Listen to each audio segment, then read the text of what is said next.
And just read it out, I think. Date August 17th, 1995. Survivor, Oscar Kirschner.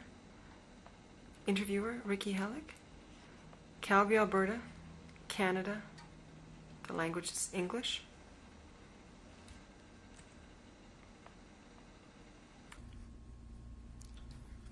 My name is Ricky Heilig, R-I-K-I-H-E-I-L-I-K.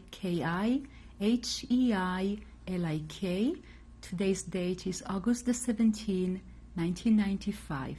I'm conducting an interview with Oscar Kirschner. The interview is conducted in Calgary, Alberta, Canada. And the camera's rolling. Mr. Kirschner, please give me your name and the spelling of your name. My name is Oscar Kirschner. The last name is spelled K-I-R-S-H-N-E-R. And the first name? Oscar, O-S-C-A-R. What was your name at birth? At birth, the Jewish name was Yoshua Nachman Kirschner. Did you spell Kirschner differently? The last name, yes, it was spelled K-I-R-S-C-H-N-E-R.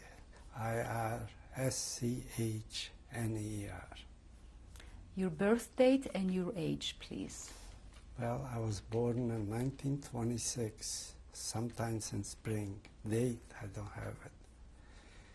In 1946, 26. And how old are you? I am 69. Which city were you born at, province and country? Well, I was born in a little place. It was Turka, Butля, Pavia Turka, Nadstrium, Voivodstvo, Sambar. Can you explain it in English, please?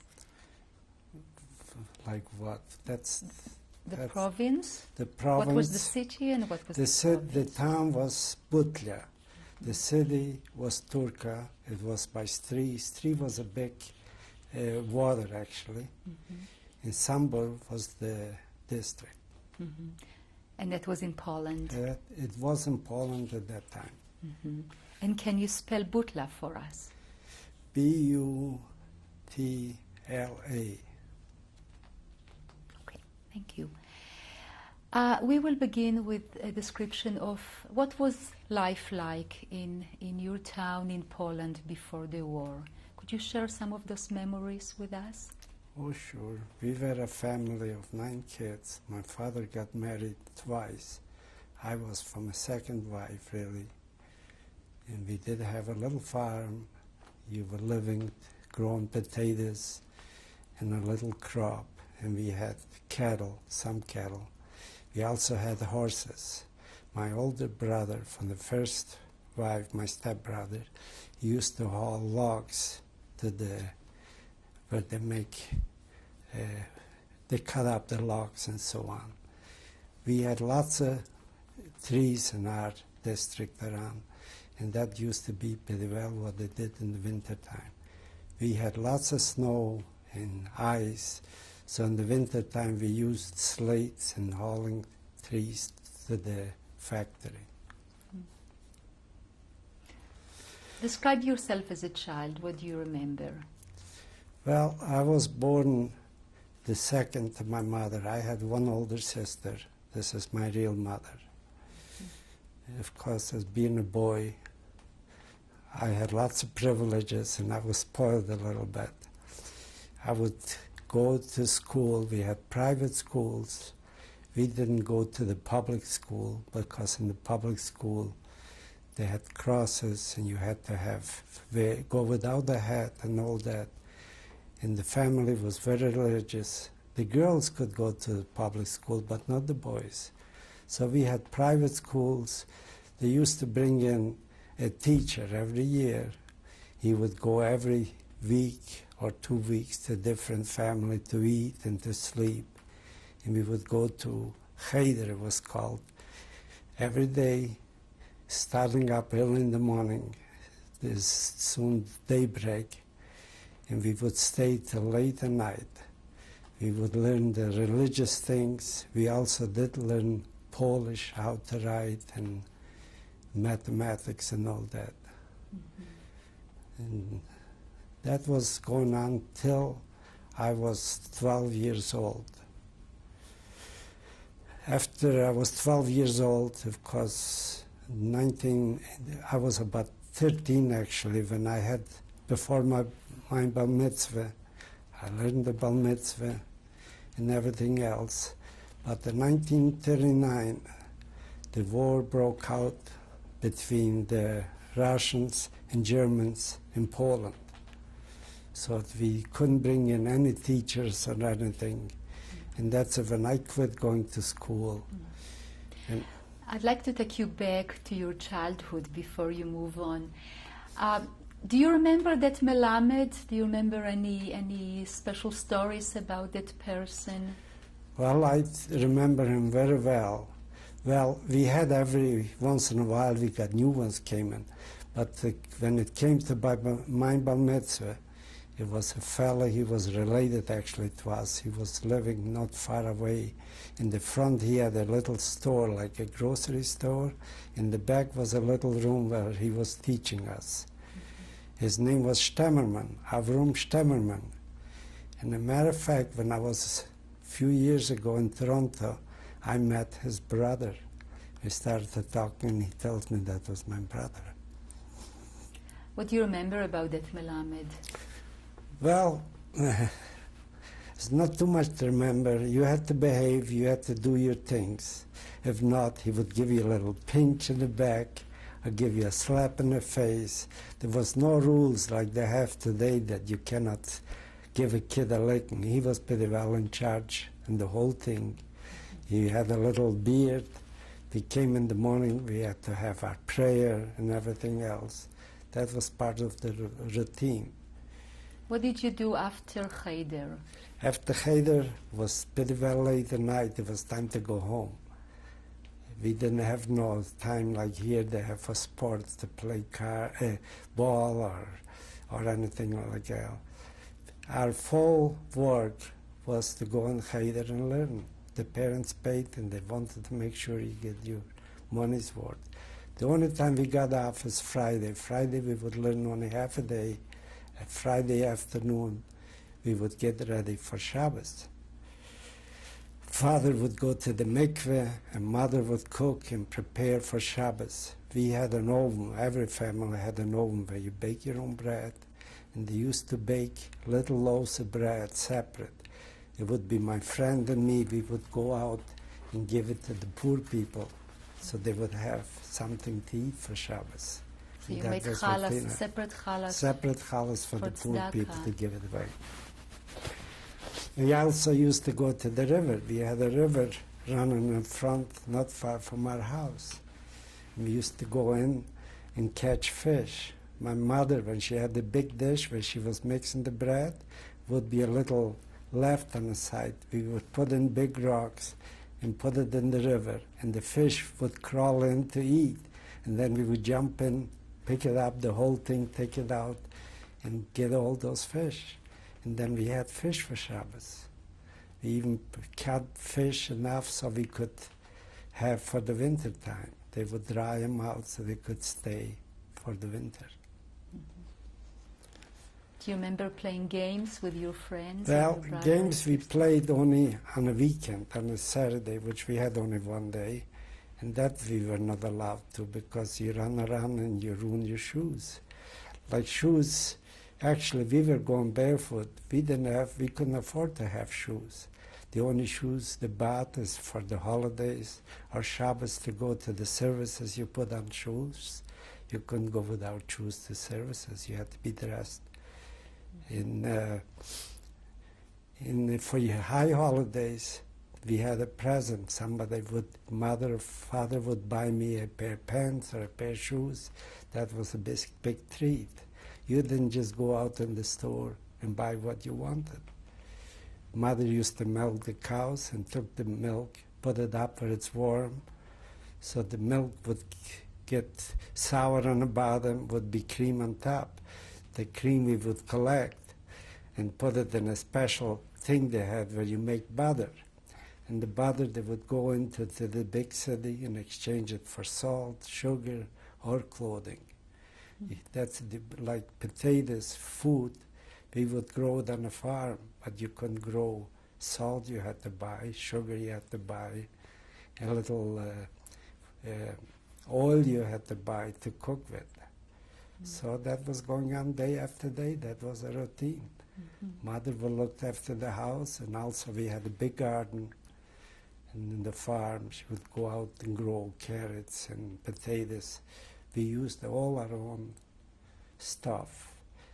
Potatoes, we would grow enough potatoes so we would have for all year around. And not far where the house was, we had some land. It was on a hill. And they dug a deep hole. Now the reason they went on a hill, so it wouldn't get any water into it. And they built a little house over it. Inside was into the hole was a little cover like a door. You would put in all the potatoes inside. And any other vegetables was different bins. But from the side of the hill, we had a hole where we could crawl in the wintertime and take out vegetables or potatoes, whatever we needed. We also had in the house, in the kitchen, it was a big kitchen, we had only a kitchen and 2 other rooms. Altogether was 3 rooms. So we used to take out, when we went to get potatoes or vegetables, we would take out enough. So in the kitchen we had a dugout where we kept it for a certain amount of time, or 2 weeks. So as long as it would keep there. Yeah. You were saying that during the high holidays and Shabbat you went to a synagogue. Did you have a synagogue? It was not a synagogue. It was people, whoever had a big house, they had a Sefer Torah in there, and we would gather to there, and every Shabbos we would go to the services there. Friday night and Shabbos, Saturday morning, same thing as the high holidays. That's the way we would go. And was there a rabbi that was No, leading? we never had any rabbis. Everybody did the services. By the time you grow up, by the time you were Bar Mitzvah, we didn't have to learn Bar Mitzvahs. By the time I was 13, I knew about it just as much as anybody else. And I could say my Bar Mitzvah, I could say the prayer. And when we get up after Bar Mitzvah, I had to lake film every day. Every morning we had to say, before we did anything, we had to say our prayer. The same thing in nighttime. We would having the evening services. And before you go to bed, you say a prayer. Everybody was religious. You didn't have to ask whose house is kosher or whose is not. That was the only way. That was the only way Jewish life. So you had a butcher in town? We had a butcher. The butcher was about 10 miles away. We would take the chickens or whatever. We would go down there and he would kill it for us, and we would carry home and clean them up and make it. But as far as a butcher in town, there was some people that they would kill whatever they got animals in the Shoichet, they call him, the one that killed the animals. He would come around once a week, and he would charge for killing, and it was made kosher. And everybody would come around, they knew who has it every Friday, and you would buy enough meat. You didn't eat meat like you eat here. You eat meat here and have a little vegetables. Over there, you had potatoes and everything. As I mentioned before, we were a family of 9 kids, and father and mother killed a chicken. That was enough meat for Friday night and Saturday morning.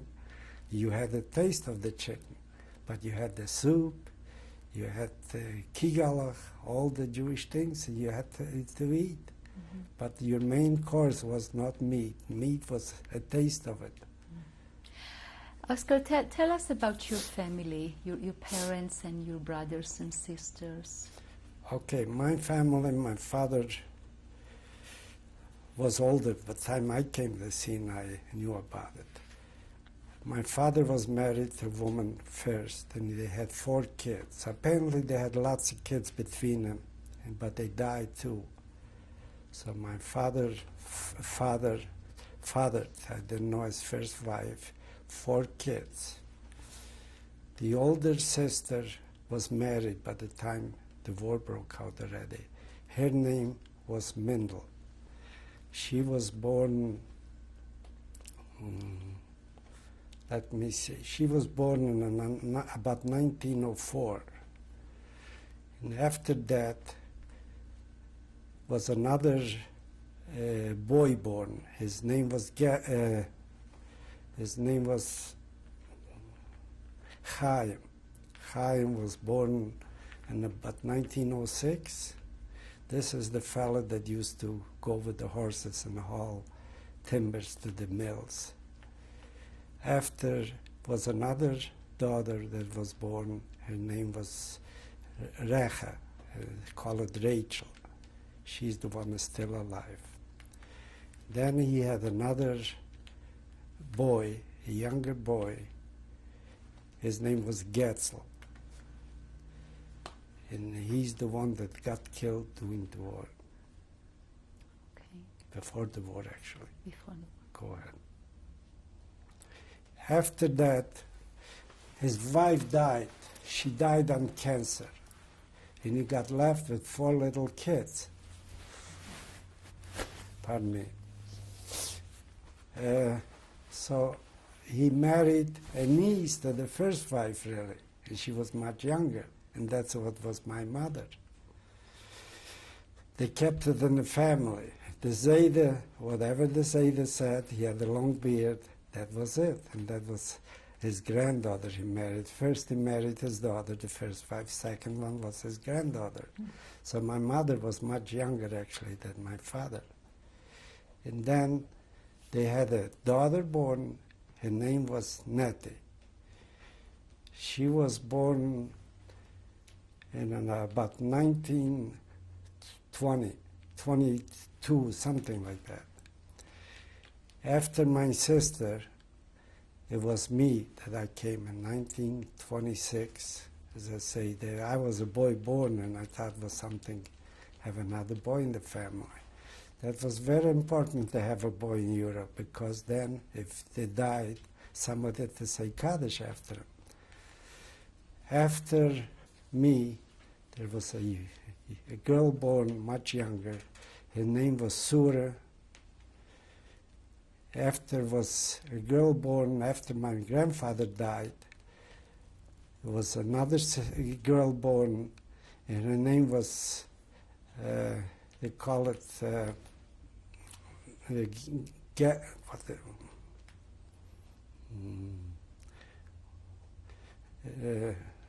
forgot her name. I think I mentioned to you. What was her name?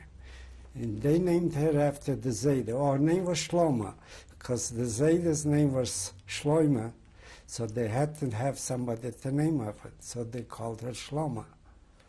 After much, much later in life, my mother had another little boy. And his name was Aaron.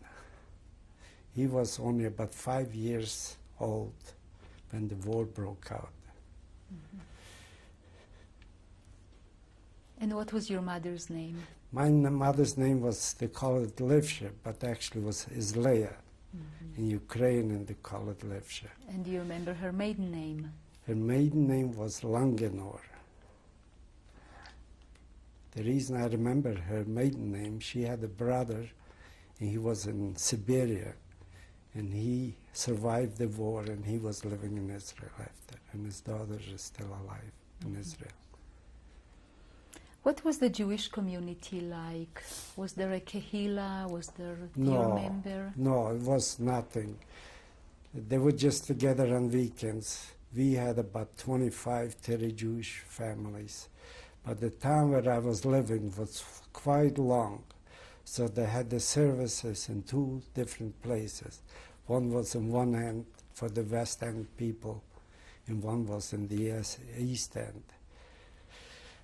But from time to time, we would have some religious people come and visit us and stay with us and so on. And he would tell us the news. We didn't have, it wasn't, well, I guess they know here too, no television or nothing. But we didn't even have a radio. But we have some papers that came around time to time to read. Mm-hmm. And most of them, the older people, they did the study. What language were the papers? The papers was Yiddish. Mm-hmm. We didn't know nothing else. And what language did you speak at home? At home, nothing but Yiddish, really. All my friends were Ukrainian. Was all Ukrainian settlement. Even it was Poland, but we didn't see much Polish people. The only Poles we had, we were living close to the border, to the Hungarian and Czechoslovakia border. So they had border police, and they had the living quarters, living with their families in there and so on. So that's the only Polish people we had in the town where I was living. So Polish was in a way strange to us. But in school, in Cheder, they taught us to Polish reading and writing Polish. In Yiddish, of course, that was the main thing. So we had to know that. In arithmetic, we had to know all that. That's why we learned more. We didn't know. We didn't have to have a machine to say 2 and 2 is 4, like today's kids. You learned it in your head, or you used your fingers. That was a no-no. The teacher seeing you doing that was a no-no. You had to learn by hand or take a pencil and figure it out. After you finished your studying and finished going to the Cheder and you had your bar mitzvah, what did you do? Did you work? Well, the war broke out, and they couldn't get any teachers into town anymore. And I was the one, I had my bar mitzvah already. And we had a big barn. Where I was living, some people had their living quarters in the barn, the cows and horses in the same room, believe it or not. But we were lucky, we had separate place for the cattle. And we had a big place where they were keeping wheat and so on. They cleaned it up, put up tables, and I was teaching the kids Aleph Beis and so on, because we couldn't get nobody in anymore. The Russians were against it. And as a matter of fact, I was quite religious, and I was wearing payas. Have you ever heard of payas? Till the Russians came in. We had 3 rooms, 2 bedrooms, and a kitchen, as I mentioned to you. But when the Russians came in, we rented 1 room to the lieutenant's parents. They were living there. And he kind of got a liking to me, and he liked me. But he didn't like that I was wearing payas. So one day he took a sharp knife and cut them up for me. So since then I never wore payas. How did you feel about it? Well, it was a war, and that was part of it. You felt it, you liked it, or you didn't like it. You didn't have no choice. So, were those the first signs of danger for you? Well, the Russians came in. As you know, in 1939, when the war broke out, Poland was divided in half between the Russians and Germans. I was the one got left on the Russian side. My sister, the one that lives in Toronto, plus the older, my real sister, Nettie, they were in the other side because they were in Krakow. It was a big city.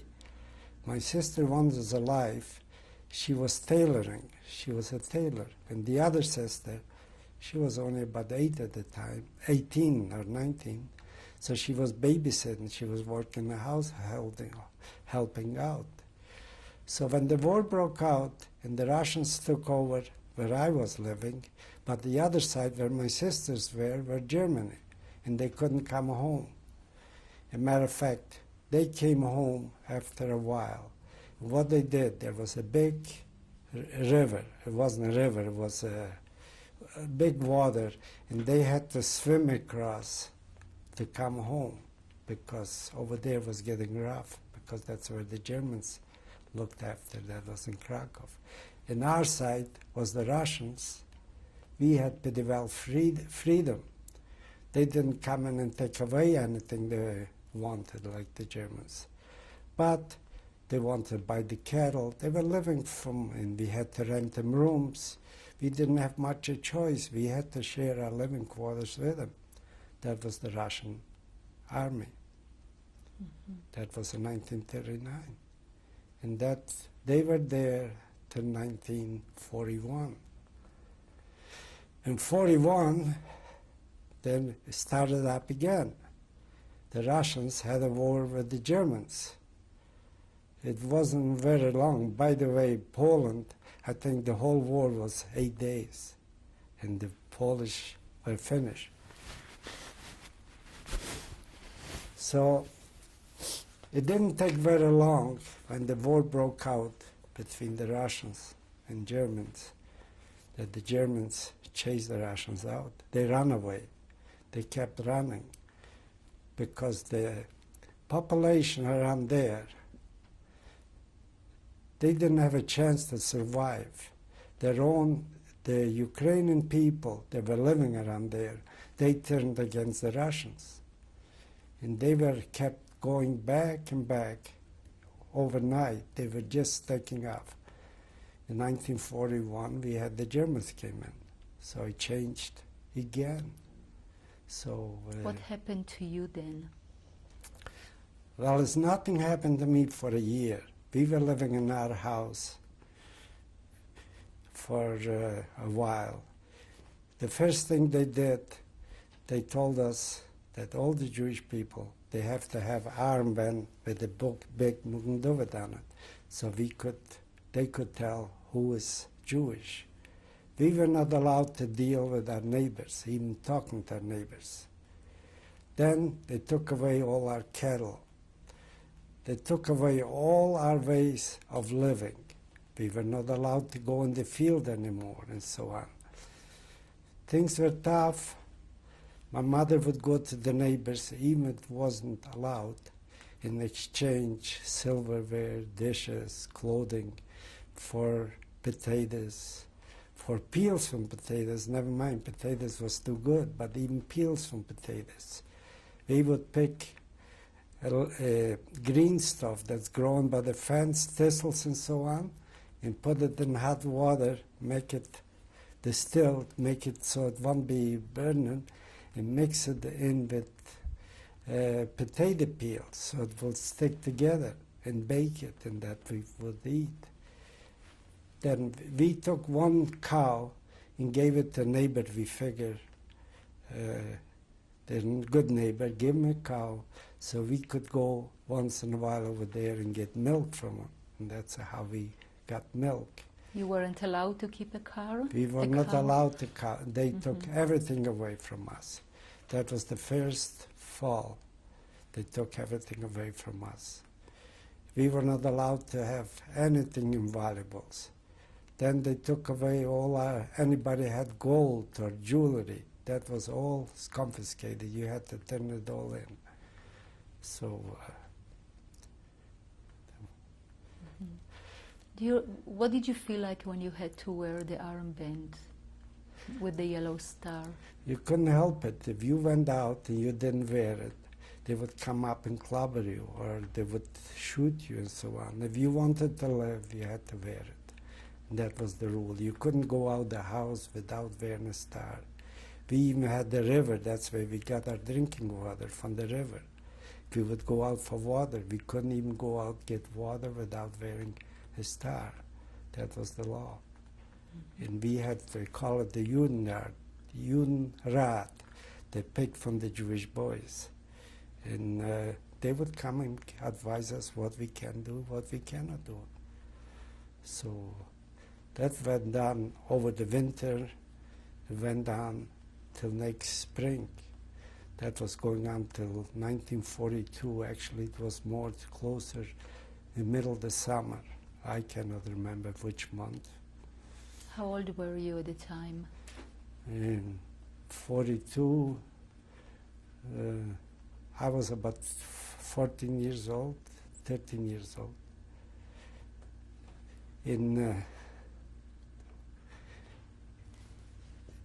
We were completely like house arrest. We couldn't go nowhere.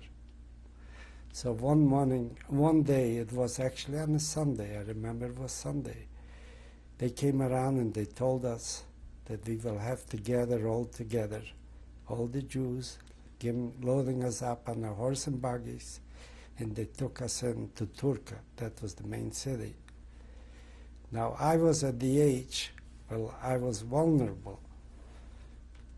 So mother and father thought I shouldn't go to Turka. So I jumped out the window and I was carrying a pail. I said I was going to the fields to get potatoes because it was up the hill in the back of our house. Sunday night, night before, they put guards around our house, and that was all Ukrainian people. They gave them guns and they watched us so nobody gets out. So I said I want to go and get potatoes. To the guards? Okay, but they came around Sunday. We had the Judenrat, like I told you. Jewish boys, they were in charge, and because they didn't want to bother us personally. And they told us, that was on a Sunday, that we got to be ready Monday morning to go to Turka. They were going to load us up. They had buggies with horses prepared to go to Turka. I don't know, to Turka was about 4 or 5 hours ride.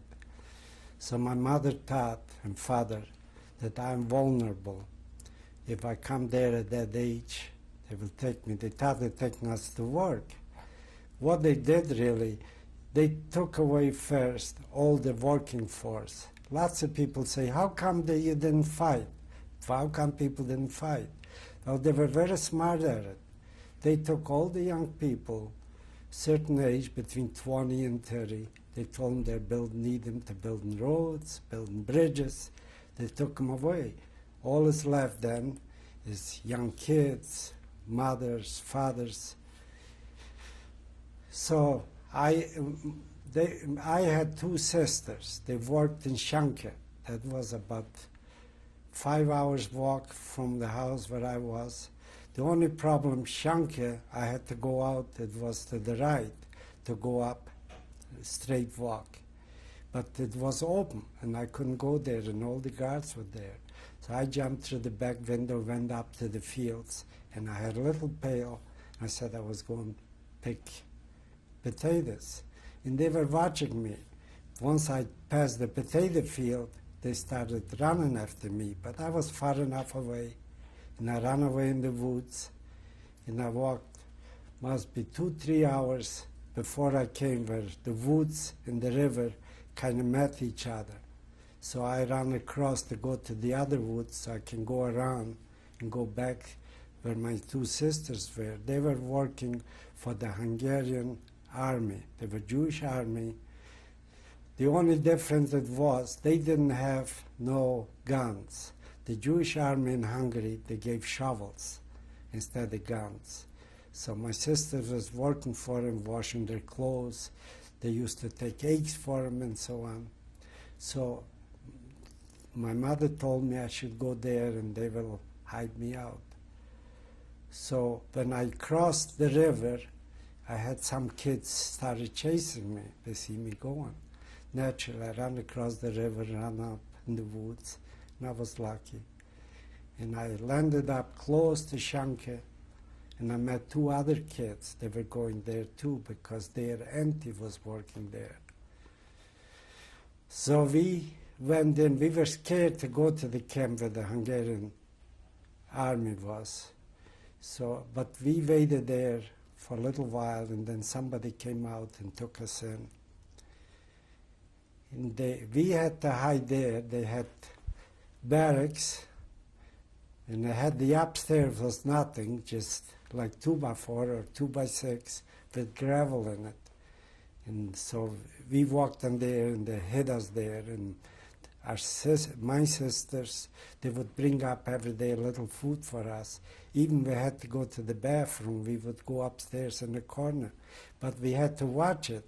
It doesn't sound very appetizing, not to go too much in one place, because it will leak down through the ceiling. We stayed there for about a week or 10 days. Then my older brother came there too. And then they organized a bunch of them. In Hungary, they still had the freedom, the Jewish people. So they organized a bunch that we are going to go to Hungary. So one night we gathered together, I don't know, it was about 10 or 12 people, and we went towards the border. And I had a little rucksack with some clothes in it, and everybody else had it. But it was a very rainy night, and they figured that was a good time to go. But I don't know what's happened. My brother and a few other ones got left behind. So they started running after us, and the boots was making noise. And they say, halt, halt. The Invitad was the Germans chasing us, the border police. So we ran away and hid, and that's when I lost my older brother. So I got stuck with the other people. I don't remember what it was, 6 or 8 people together. We stayed in the woods there. It was raining terrible for a 2 or 3 nights. And by sleeping, we took wicks from the trees and put it down so we could lie it because the ground was all wet. Matter of fact, from laying on the wicks and all that, I developed between here and there, I still got marks. It was boils like. It was, but couldn't go to the doctor. It was not doctor anyhow. So one day they say, well, we got to go on the Hungarian side. And it was Hungary that time, before it was Czechoslovakia. And they said the name, some fella that he would help us to get to Munkac. Munkac was a city in Czechoslovakia. And they had the Jewish organization there. They will help us. What was the name of the Jewish organization? It was a Partvergo, they call it. I don't even know, I don't know if they have it now. But that was just boys, older boys, they got together and to help us. But when I got out from the woods, I was supposed to go and see that farmer, I got scared. So I ran back where they were sitting. So one fella, his name was Goldenreich, he was older than me, he said, he doesn't know nothing. I go and I look after it. So he took off, and we never seen him again. He was gone. So next, we stayed there for another day or so, waiting and hoping that he'd come back. But he never did. So I cannot remember how we finally went across the border, and the people that I was with, they knew somebody there. And they arranged in one place 2 or 3 cars, taxis, to take us into Munkac. So we came into Munkac, and there was a shul, a synagogue, but at the end they had a little room where the boys used to come all day and daven in there to learn whatever it was. So we stayed there all night. At nighttime, when they done the evening service, we would duck under the table, we would stay behind and stay overnight. But that didn't last too long. That was too good. Next day, they realized that we are staying there overnight. They made sure that we stay out. They Why made is sure that? because they were scared. Why? If somebody will catch them, that they hibernate us, they take them away and they get the same punishment as we would. They weren't allowed to hide you. They were not allowed to hide us. Why That's not? correct. Because we were not citizens of Hungary. They're not supposed. We were against the law there. We were there not legal. Just like you hide here, somebody run away from jail. It was the same thing. So we went outside. It was 4 or 5 guys, and we stayed and slept outside. It was fall already under the tree. They had a walnut tree outside, so we slept under the tree. In the morning when we woke up, we could see frost all around us. The only place was no frost where I was lying.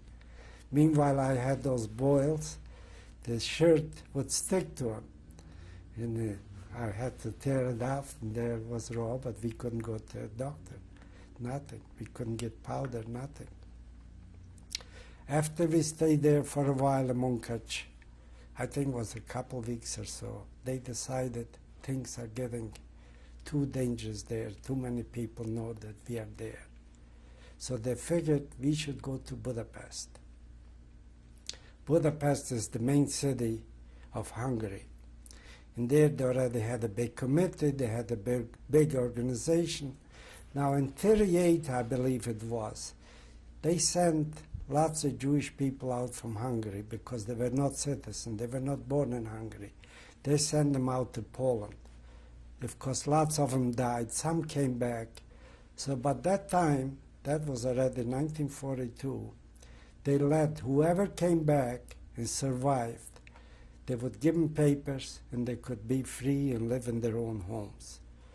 So they figured if we go to Budapest, they're going to find for us names to match our height, the color, and we would get their names and we could be free, whatever it was free in that time. In that time, Jewish people were still roaming around free in Hungary. But you would assume the identity of the dead people. that's correct. That's correct. But meanwhile, but before we went to Budapest, they bought us tickets to go on the train, but they didn't want to give us the tickets so people will see, so they won't be involved in it. So they bought tickets and they told us when we go on a train, in each train we should spread out. We should stay in different cars, 2 people on one end of the car, the other 2 people on the other end, and the rest of them go in different cars. So to give us the tickets, they would shake hands. In the hands, they would have the tickets to go to Budapest. When I got on a car in Budapest and I sat down, there was a whole bunch of soldiers. Just for my luck, I had a whole bunch of soldiers. Soldiers sitting beside me. And my friend, he lives now in the States, he was sitting across from me. And they started to talk to me in Hungary. And I didn't know. Where would I learn Hungarian? So I told them in Ukrainian, I said, I don't understand Hungarian. And I pretended I was sleeping. I lay down, I put on my hat and closed my eyes. And that's how it was a whole night journey to Budapest. But I was tired just from the tension and being scared and everything else. They were laughing, making fun of me. But I didn't pay attention. So when I got to Budapest next morning, I was so bewildered. I got out from the train, and there was a streetcar coming down beside the train. And I was right in the front of the streetcar, and I froze. I couldn't move. Now, that was another luck. If the policeman would have seen it, he could have asked me who I am and charged me. But somebody came along and gave me a push away, pushed me away from the streetcar. And then they took us in. We met some people. It was all organized. Usually they knew we were coming. They could tell that we are. I didn't even have my own clothes because what I packed happened to be my brother's clothes and he had my clothes. So I had another problem. I had long pants, dragging, wearing, and it was lots of fun. So they found us a place to stay. Was that the Jewish organization? The Jewish organization found for us a place to stay, and the place was a poor couple. They had 2 kids, and they needed the money. So in the kitchen, they had folding beds set up. And there were 2 boys there from the Carpathian, Hungarian, staying there, and I was the 3rd guy. Every day I would go down to the Partfogó, and they were looking for me for a place, for a name to find. But they couldn't find it. I said, well, I was already a few days. I found my way around, and I was doing pretty good. They gave me cards that we could have one meal in a big restaurant on Dohnyúca. You don't know where it is. It's on the main. In the restaurant, the name was Wise. And we got coupons. We go in and there, order a meal. The waiter would come over, and they asked me what I want to eat. I said, húsleves, that's a chicken soup. Okay, he brought me chicken soup, and then he asked me, what would you like more? I said, húsleves, it tasted pretty good.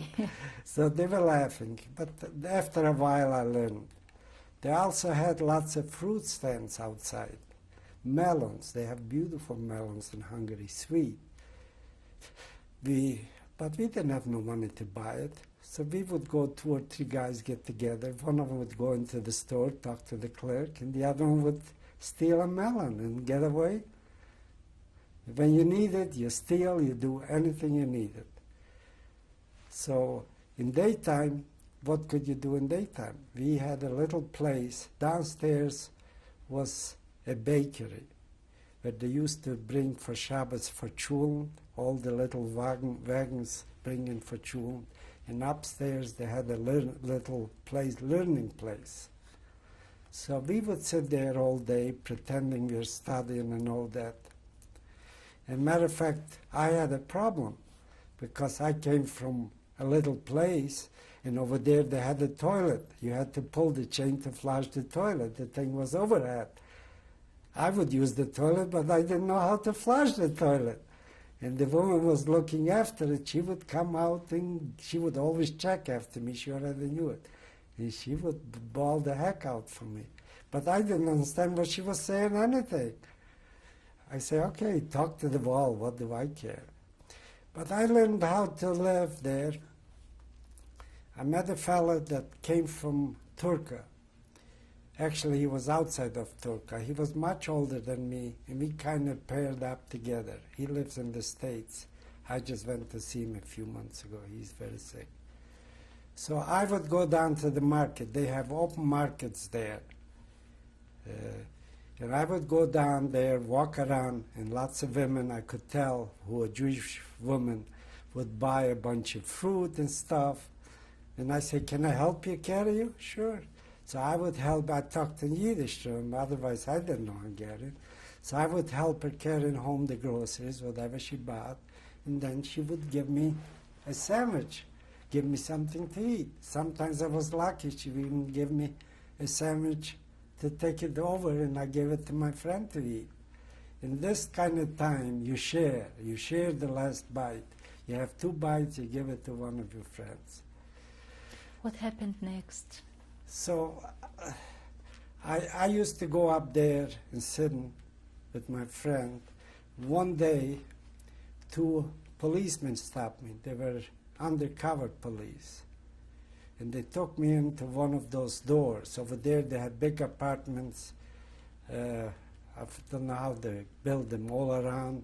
You walk downstairs was business, upstairs was living quarters.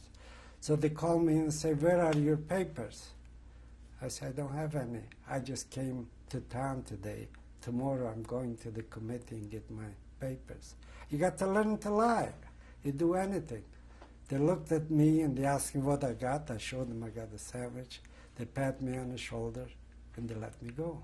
They say, okay. When I came up to the room, and they knew it was a razzia, they call it razzia, where they block up whole streets and they check everybody's identification. They say, how did you get here? I said, I walked up, and I was lucky I got away from it. What's happened after? As I told you, I was sleeping in the kitchen with 2 other boys, and they were born in the Carpathian in Hungary. So one night they came up and they say, wake up, it's a razzia. The razzia means they're checking everybody out. So they came up, they say, take out your passports. I said, which passport? I don't have any. I might as well sleep. I turned over, pretend I was sleeping. The guy comes up to me, he says, wake up. You got to show your passport. So I started the same excuse. I just came to town and all that. But they didn't buy that. They took me, they told me to get dressed. They tied a little string, a leather string around my arm, and they took me in. In the Budapest, in one of the streets there was, in the basement, they had like a jail. They took me in there, and they rounded up quite a few people, the same kind as I was. And they started questioning me, how I got here and how I'm living. Of course, I couldn't give them any name. I didn't even own a name. And I didn't tell them. So they hung me up. They tied my hands behind my back, and they hung me by the ceiling, just enough so I could touch just my toe to the floor. That was it. One guy would stand on one side, hit me here, I fly the other way. The other guy hit me there, I fly back. And meanwhile, I had that real bad sore. I said, don't do that, I got sore here. He says, well, that's what we want you. We want you to be sore. And then I passed out, They took a pail of cold water, threw on me. I woke up, and they kept questioning me, but they seen they couldn't get nothing out of me. So they took me in jail there. They kept me there. I don't know, 2 or 3 weeks till they gathered up enough people, and they send us up on a train and to send us back to the border, to the Polish border. Meanwhile, the organization, the Partwork organization in Budapest, they were working on it. It took us about 2 days to get to the border. The name was Keresmesse, the border. We stayed there overnight, and on the way to Keresmesse, they brought up 2 people, and they were all both cuffed together. We were sitting on them, and I look at him, and I recognize one guy. He says, "Don't say nothing, you don't know me," because I think he had false papers. But as soon we came to Keresmesse, when the train stopped, they took him off, and I never seen him after that. We stayed in Keresmesse overnight, or maybe a little longer, and then they had an order to take us back, and they took us back to an internal tabor was called Reche. Over there was families, men and women, and kids. The kids usually stayed with the women, and they had a fence in the middle. The man could go over once a day for a half an hour to the fence and talk to his wife, whatever it is. They also had 2 kitchens. One of them was kosher and one of them non-kosher, believe it or not. In the non-kosher, I could have got more to eat, but I wouldn't eat the non-kosher stuff. And then I got a job in the kitchen to work. They had big buckets, like garbage cans outside they got here. Outside they had a pump, where they pumped water. We pumped water, and we carried water to the kitchen. It was 3, 4 guys. That way we got a little extra food. It was all right. I stayed there for a little while in that camp. How long did you stay there? It was about 6 months or 8 months, and then they had more people coming with families. So they took all the people like myself that didn't have no family, and they sent away to Reche. It was a different camp. It was closer to Shatroiha, that was a big city. It was closer to the Czechoslovakia border. Over there, the first camp had only 1 story. This one already had 3-story building. I stayed there for a while. We had bunk beds. We didn't work at all there. I got a job to work in the kitchen because the guy was in charge of the kitchen. He was a Polish officer. He ran away from Poland when they had the war. So the guy that owned the outfit that supplied the food to that camp, he hired him, he worked for him, and he looked after all the supplies and everything. So he hired my friend, the one that lives in the States now. And then I got a job there too to help out the cook. That was pretty good because I could get something to eat. What kind of a camp was it? It was called internal camp, where they kept us locked in. They had a Hungarian guard outside watching them. We couldn't. Some people tried to escape. They even went down the sewer and went through the sewer escaping. But the most of the cases, they were not successful. I looked after the pigs because they were growing pigs there for us and everything. But I looked after in the kitchen for a while and cooked for the whole thing. We had a sucking in a head cook. She didn't belong in there, but she was coming in and she was supervising the cooking. She would sit by the table. You could make 4 rikis from her, big one. She couldn't move. Her hand was that big. And she supervised it. And we had bunk beds upstairs. Now something I never tell nobody, and I never told nobody before, nobody ever knows. we were sleeping in the bunk beds, and they brought in young boys, 20, 21, laying beside you in the bunk beds. All of a sudden he wants to play with you, sexual. And you cannot do nothing. You go along with him. Even my wife doesn't know that. I'm still normal. I still like girls. But that's the way it was, and you put up with everything. And you were happy. I had enough to eat because I worked in the kitchen. And we stayed there till May 1944. 1944, the Russians were pushing ahead with the front line, coming closer to Hungary. So the Germans was backing up more and more. So they came up, they were taking a transport out from our camp to Auschwitz. Because I was working in the kitchen, and my friend, and we were called essential. They need us to work. So we stayed behind it. The rest of them they took away. They marched them into Shatra Uyal. There should be somewhere on the map. It was a big place. They put them on a train, whatever they did. I stayed there about 2 or 3 weeks longer, and then they said they're closing up the camp. We all have to go. So they marched us into Shatra Uyal. The only ones they gave taking on a buggy to ride is older people or sick people. There was one doctor, he went with us, but him they put him on a buggy to ride into Shatra Uyal. But by the time it took about 2 hours marching in there, by the time we got to Shatra Uyal, they told the doctor to get off. But he was dead.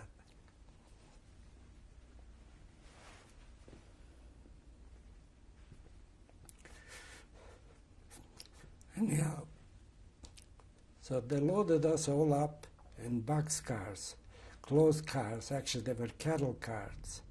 There were about 75 per car. Lots of people, Hungarian, they were living there. Jewish people. Some of them didn't know they were Jewish.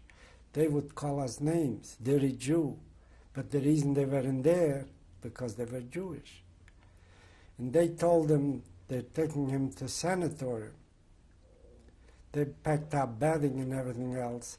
But the few of us that we came from Poland, we knew what kind of sanitarium we're going. But they had a guard on each end, on each car. They had a little house light with a machine gun sitting there. So in case somebody, you couldn't anyhow because the door was closed. So we went, they locked us all in, about 75 in the car, and they had the doors closed, just left open enough and put a chain on it and locked up. So we rode there through Košice. Košice is Czechoslovakia. That's the last time they gave us pails of water. We had water to drink. That was the last little water they gave us. And then we went down to Auschwitz. How long was the transport?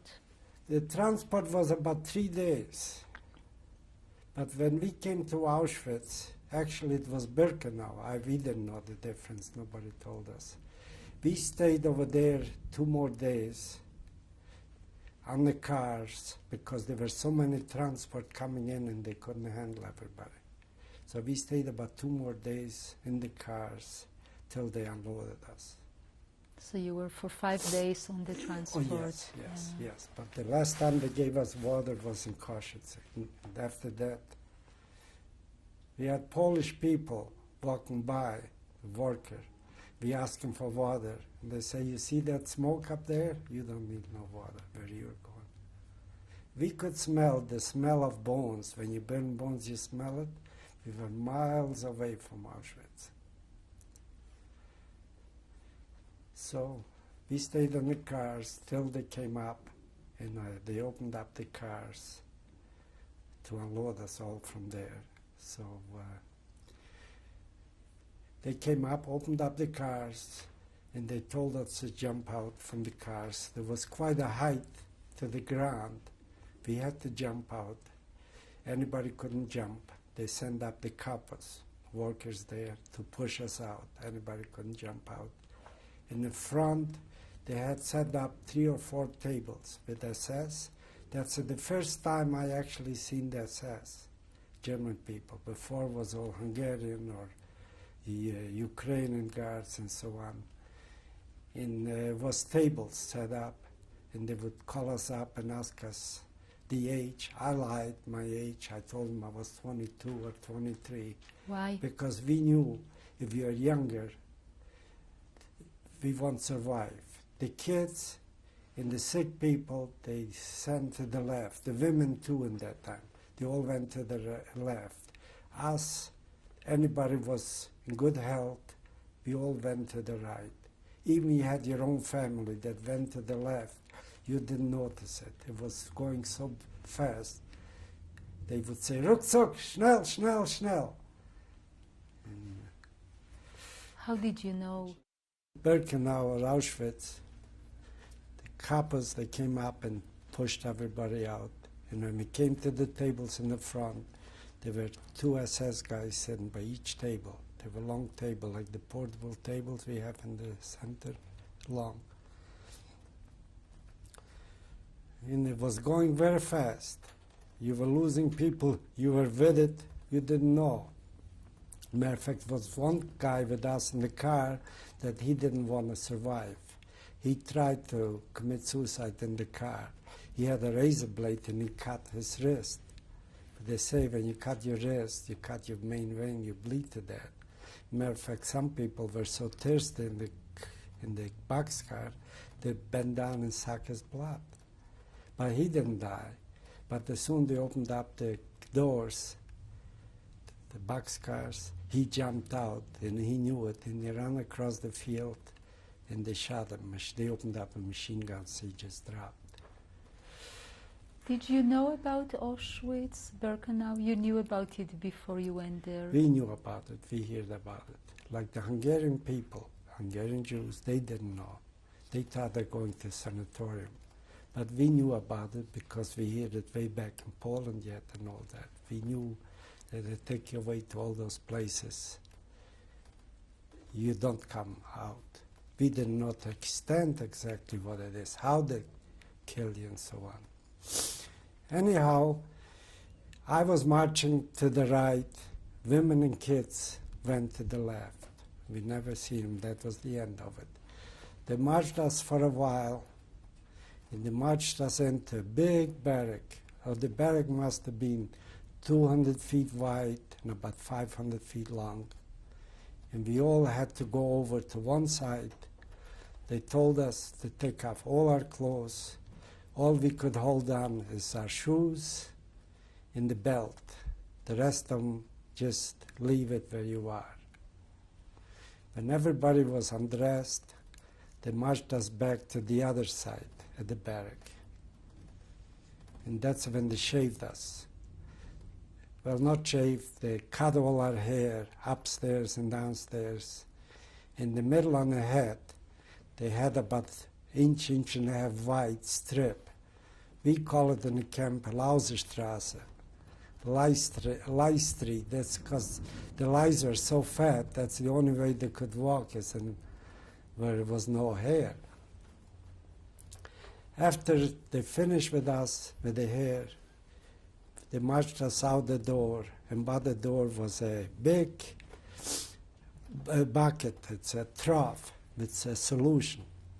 And we supposed to dip our shoes in there, in the belt, to sanitize it, and go out. When we went out, was table set up on each side. One person would give us a pair of pants, the other person would give us a jacket, the other one would give us a cap. We had the caps too, round caps wearing, striped ones. And they gave us a shirt too, and underwear, long underwear and a shirt. And after we got out from there, they marched, when we were all ready, they marched us in to a big barrack. We were marching down the street, it was already dark, and we could see flames from ahead of us. We could hear music real loud and screaming. Kids and women, they were screaming, maybe men too. Apparently the crematorium was too full and they were burning them right on the open fire. And we all thought that that's where we are going into that fire. Lots of people of us said already the prayer before you die. But lots of us said, heck, I'm going to die and I'll forget about the prayers. We were about a block away from the fire and we made a right-hand turn that I will never forget. They took us into a big barrack. There were bunk beds about 3 deep and about 4 high. And they told us we have 5 or 10 minutes. Everybody got to find a place to crawl into bunk beds. We crawled in and then they turned off the fire. We stayed in there for about 10 days. Every morning and night we had to come out to appel. This is counting.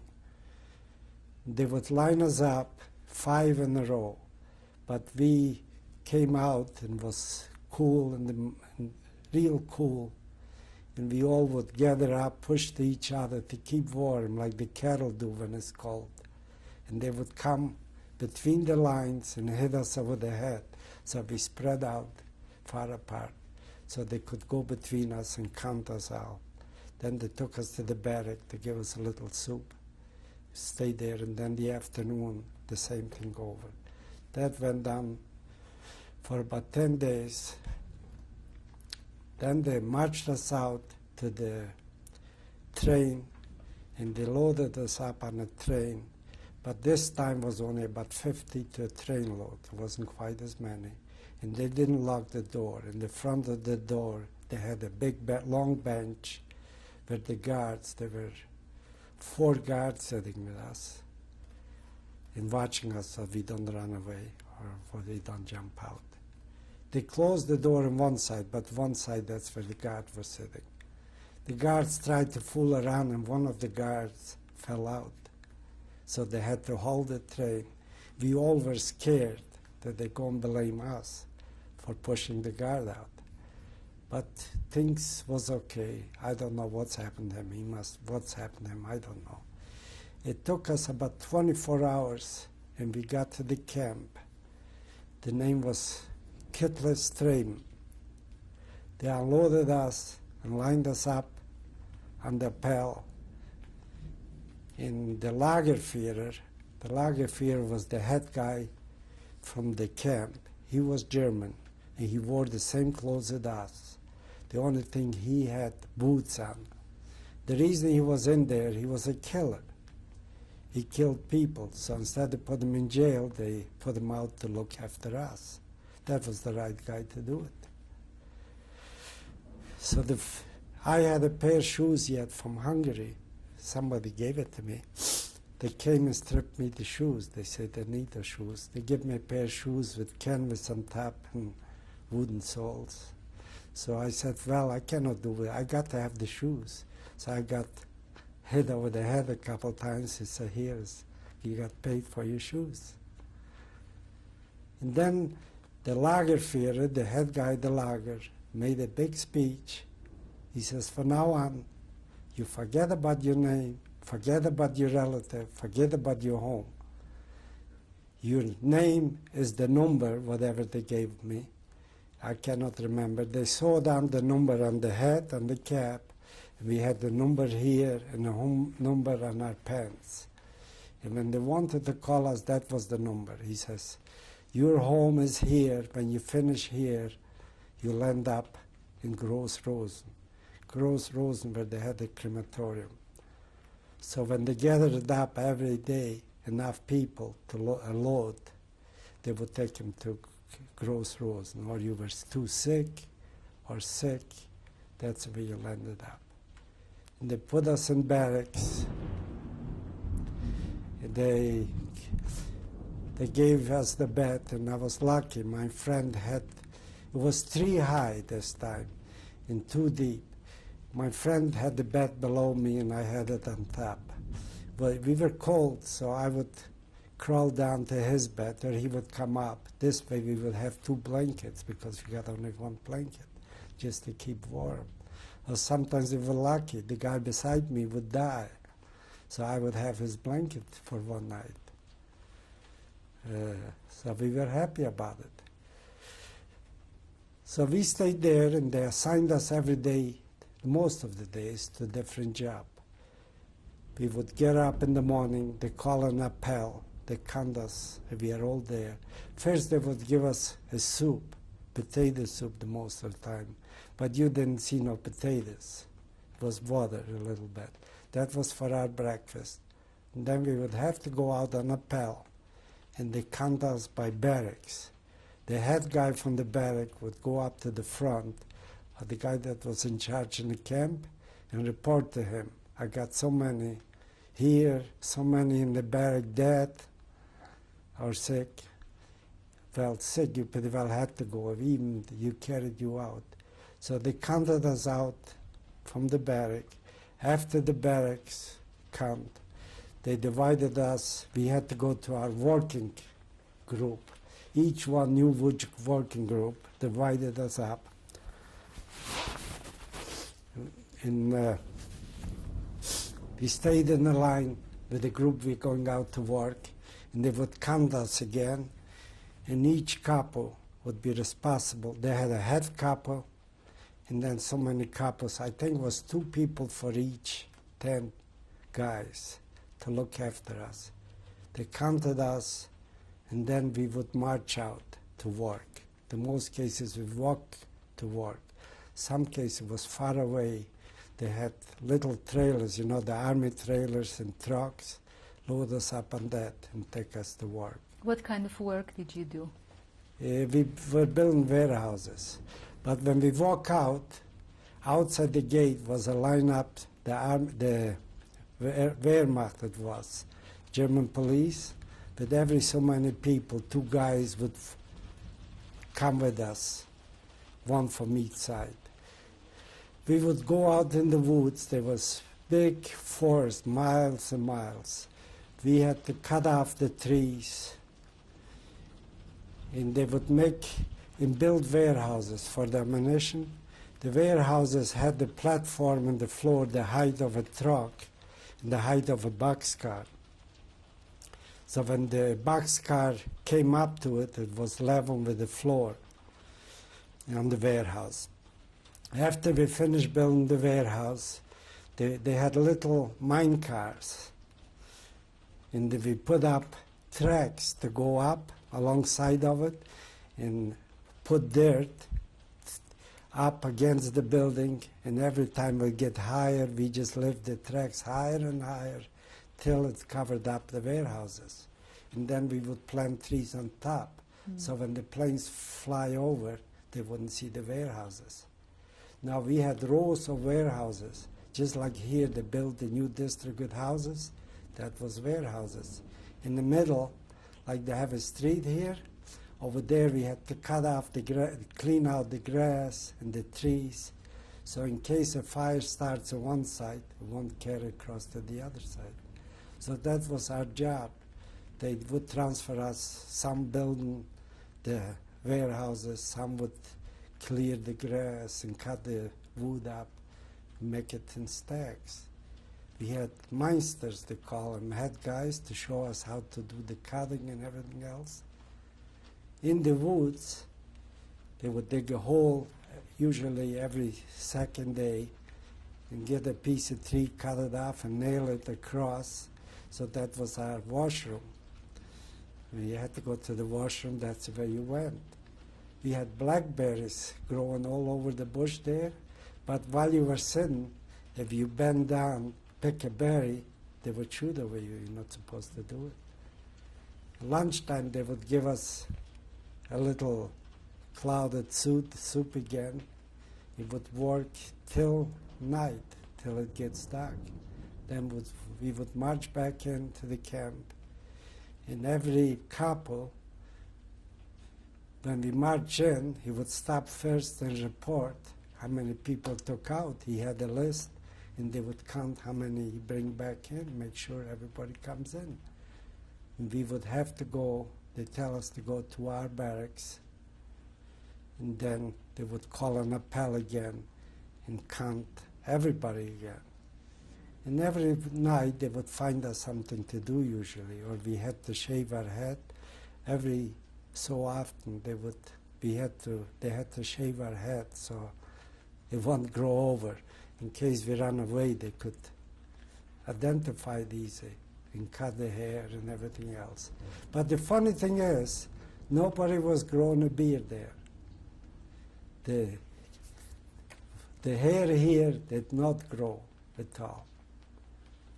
I guess the stuff we were eating. So every morning they would wake us up, we would go in, there was a big, it was shower place, the washroom and showers, we would go in there, have a shower, and we had to go back on appel, getting ready to give us a certain amount of time. In nighttime, we were not allowed to go to the bathrooms outside. They would have a big pot by the door, and you use it. And they would have two guys, when the pot got full, they would call the guards, and they would take out to empty it. At nighttime, we were not allowed to get out from the barracks. But the odd time, we had some guys got fed up with the living, and they took a break for it. Now we had double fences, electric wire. The guard would walk up and down in the middle. The fences must have been 10 feet high, and the guards had little houses on top. They would go up, sit from there. They also had the dogs there. So anybody wanted to run away, we had cases, he ran away, but usually he got stuck on the fence, got electrocuted. So why they had Did the people guards? die because of hard work and People died every day. food? You would go on a appel where they count you, and people would just fall over right there. But you were not allowed to move. It didn't bother you. You would just walk over them and leave them there. And somebody would pick them up. As I said before, they would have enough for a load and take them into Gross Rosen. They didn't bury nobody. How long were you at Kittler-Streben? I was there till I got liberated. It was about April 55. How long was that? Well, that was from May 44 to, it was almost a year. Almost a year. This whole time, did you hear anything about your family? No. You didn't hear nothing from the world what goes on. The only thing we heard, we knew that the Russians are getting closer. While we worked out, I touched it. It was my fault. The only time we heard it, we knew the Russians are coming closer. We would lie down on the ground. We could hear that the harmattan and everything is getting louder. So we knew that the Russians are coming closer. We had lots of times some guards would talk. They were the Wehrmacht. They came from the front line, the ones that couldn't fight anymore, they were injured or something. They are the ones which guard us. The odd one would talk to us, but they were not allowed to. So you didn't meet anybody from your No. village that knew your family that could give you news? Particularly me and a few of us that we came from Hungary, originally from Poland, we did have a problem, double problem, because the ones that were there before, they came from Poland, and their number started with 19,000. Ours started with 28,000, and I had a little Hungarian accent, so they would call me Hungarian, and the Hungarians would say, "You're Polish," and it was a merry-go-round. It wasn't easy. Yeah. What But- did happen to your family? Well, my family, they all got killed, except I got one sister that's still alive, and she lives in Toronto. They went, well, how I found out is from the sister that's in Toronto, and I found her after the war. When I got liberated, some people were lucky. They got liberated by the Americans and the Canadians and the British. When they got liberated, they took them into hospitals and they looked after them. When I got liberated from the Russians, all they did is they opened the door, the gate, the lights. One morning I got up in the morning, the lights were out, the gate was open, shut open really. So the first thing I did, when I got up, I still had the clothes, from the concentration camp. So I walked into a little town. I don't know, it took me about 3 hours. And there I walked into houses. I walked in first house. Was food on the kitchen, on the stove and everything, soup. What's happened, the Germans went down farther west. You see, the reason I was stayed behind in the camp, they came and took everybody farther west, marching on west in the camp. But my friend that lives in the States, he had a very bad foot and he couldn't walk anymore. So they put him into that barrack. They call it a Schonung. You had to recuperate. If you didn't recuperate, they took you to Gross Rosen. So he stayed in there. And then while he was in there, and I wanted to be with him. So I complained. It wasn't hard to see that I was in poor shape, that I'm sick, I can't walk. So what they did, they put me in there too. So one morning we got up. The camp, everybody disappeared. They took all the people farther on west, marching towards the west because the Russians are getting closer. And my friend and me and a few other people in the barrack, in that Schonung barrack, sick barrack I should say, stayed behind it. They're supposed to come back next day and look after us. Thank goodness they didn't. But I still could walk, so the first thing I did, I walked to that little place, and it was a farm actually, because there were beautiful cattle there. I seen them. And I walked into the kitchen. There was lots of food left. It was still warm, but I was scared to touch the food in case it's poison. So the first thing I did, I went into the barn and I milked the cow.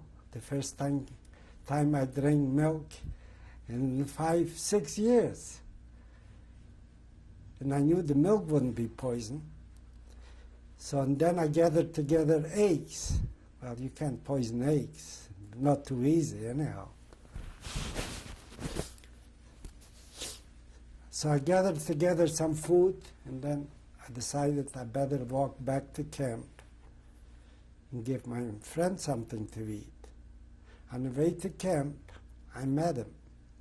And he was walking in a blanket wrapped around. He didn't have no clothes anymore because he was a little longer than me. So I say, Edek, let's go back to the camp. We sleep there and tomorrow we go on. He says, no way, I'm not going back there.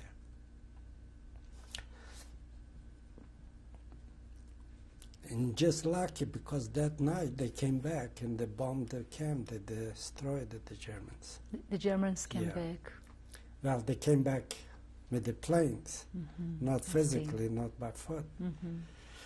So we went into town and we stayed there a couple nights till we cut up ourselves. We gathered some strength. Wherever we went in the house, we would stay upstairs because downstairs we were afraid somebody might come back and kill us. So we would stay upstairs and we would put a bunch of stuff in the front of the door. So in case they come in through the door, they make lots of noise, we get the chance to jump out through the window. And the houses were deserted? Nobody in the houses. It was all the clothes you wanted. You could help yourself, and all the food, flour and stuff like that. Then we met up 2 other guys. One was from Czechoslovakia. He was an older fella. He had a bakery way back home, so he knew how to cook. His name was Denik. And then we found another guy. There were 2 brothers, but his brother was in good shape, so he took off, went towards home, and they left him behind him. That's how it was. It was everybody for himself. So it was 4 of us. one day that Hungarian boy went to look some food somewhere, and the Russian soldiers came by and aimed a gun at him. They started talking to him. He couldn't talk. And so lucky, my friend and me came around because I could talk Russian, so it was my friend. They forgot. Say, hold it, he's one of ours. So since then, we kept him at home to wash dishes. The other guy was doing the cooking. My friend Kornhauser, we would bring the food in. Every night we would move a little farther away from the front line because the bullets and the planes were flying over it. So we would go in, catch a chicken, kill it, and clean it up. Zdenek, the cook, he would cook it. But for a while, he wouldn't let us eat the meat. He would throw the meat away. We just could have a little soup, and he would make something from flour, something light. Why is that? Because lots of people got out and they started eating, and they got diarrhea and they died. You see, the ones the Americans liberated, or Canadians, they were looked after in hospitals, but we were on our own. All of a sudden, you didn't eat for so long, you eat. So he wouldn't let us eat. And every 2 hours, even nighttime, he would wake us up and we eat a little bit. After a while, we would eat a little meat too. He let us eat.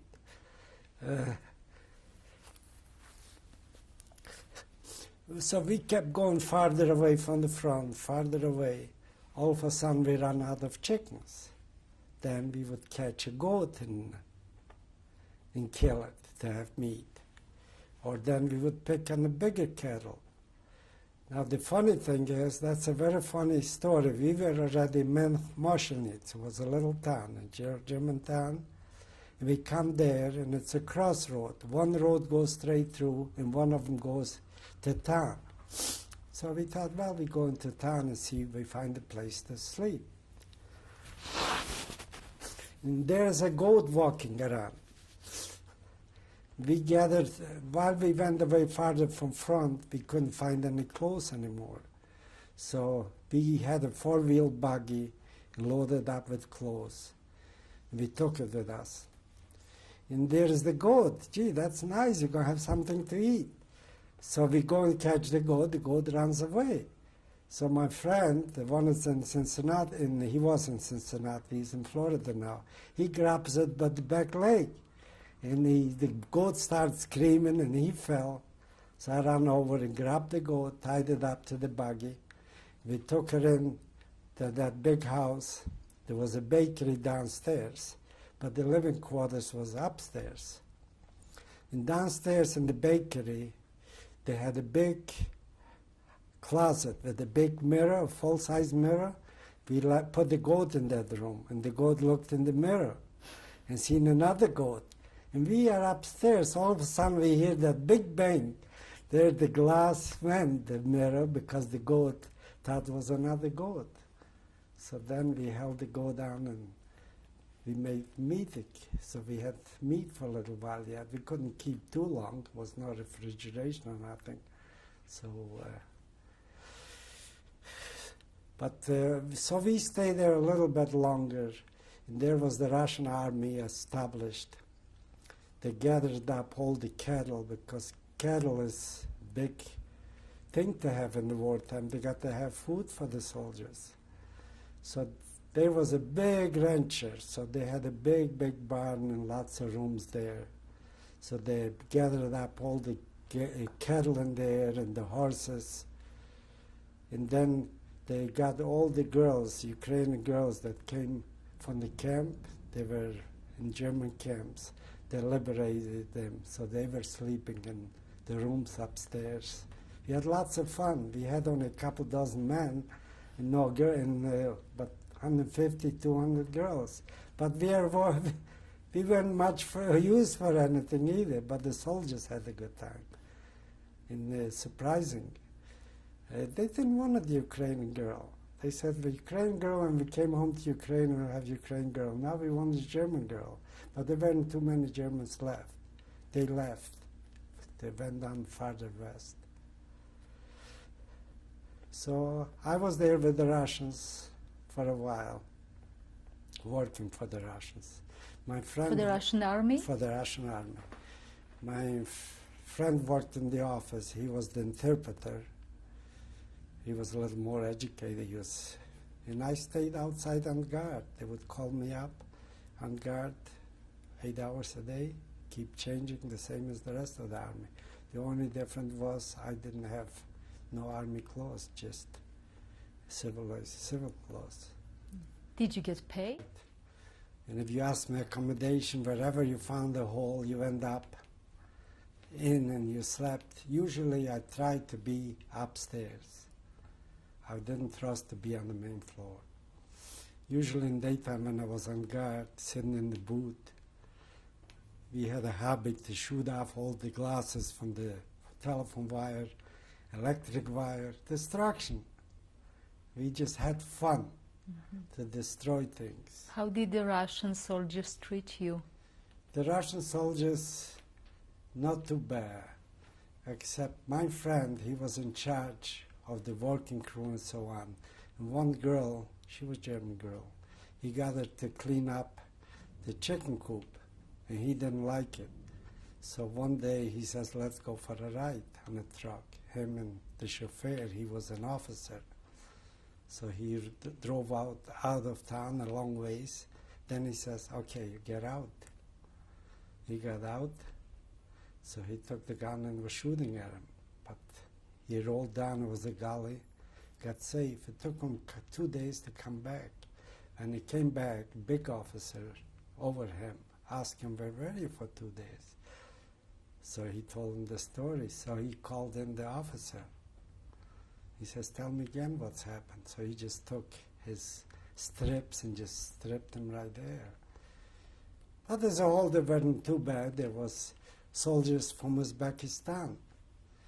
And we used to drink together. We made our own drinks, homemade brew. We used to drink together. One of a little guy, he was a dark fella from Uzbekistan. He got drunk and he took a gun. He says, I'm going to kill all the Germans. There wasn't too many there anyhow. He says, they killed all my family, my father and mother. Now I'm going to kill them. We had to force him in, and we locked him in a basement till he sobered up. So as far as the Russian soldiers, they were not too bad. How long did you stay with the Russian army? I stayed with the Russian army. You see, I got liberated, I got there about April, and the war finished, I think it was May or June. I stayed there for about 4 or 5 months till they cleared everything up. They took all the cattle and took them farther to Berlin, actually. They took away all the anything you could take, they took it, anything valuable. So, and I stayed behind there with my friend.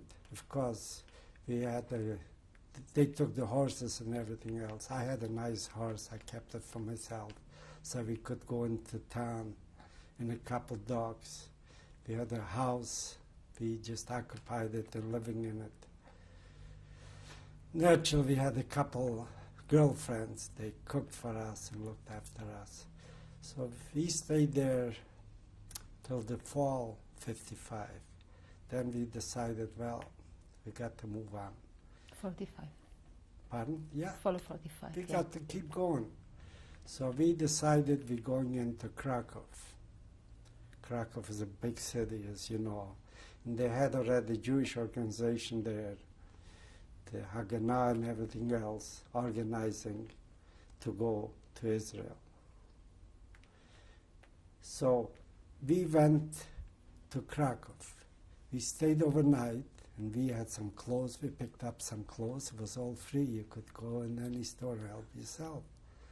And we come there, and my friend puts up his coat in the closet. We came late at night. And then one guy, they're going out. They knew Krakow, and they go over and help themselves. I say, oh no, this coat belongs to my friend. He says, there isn't such a thing, your friend. That belongs to us. We didn't like that.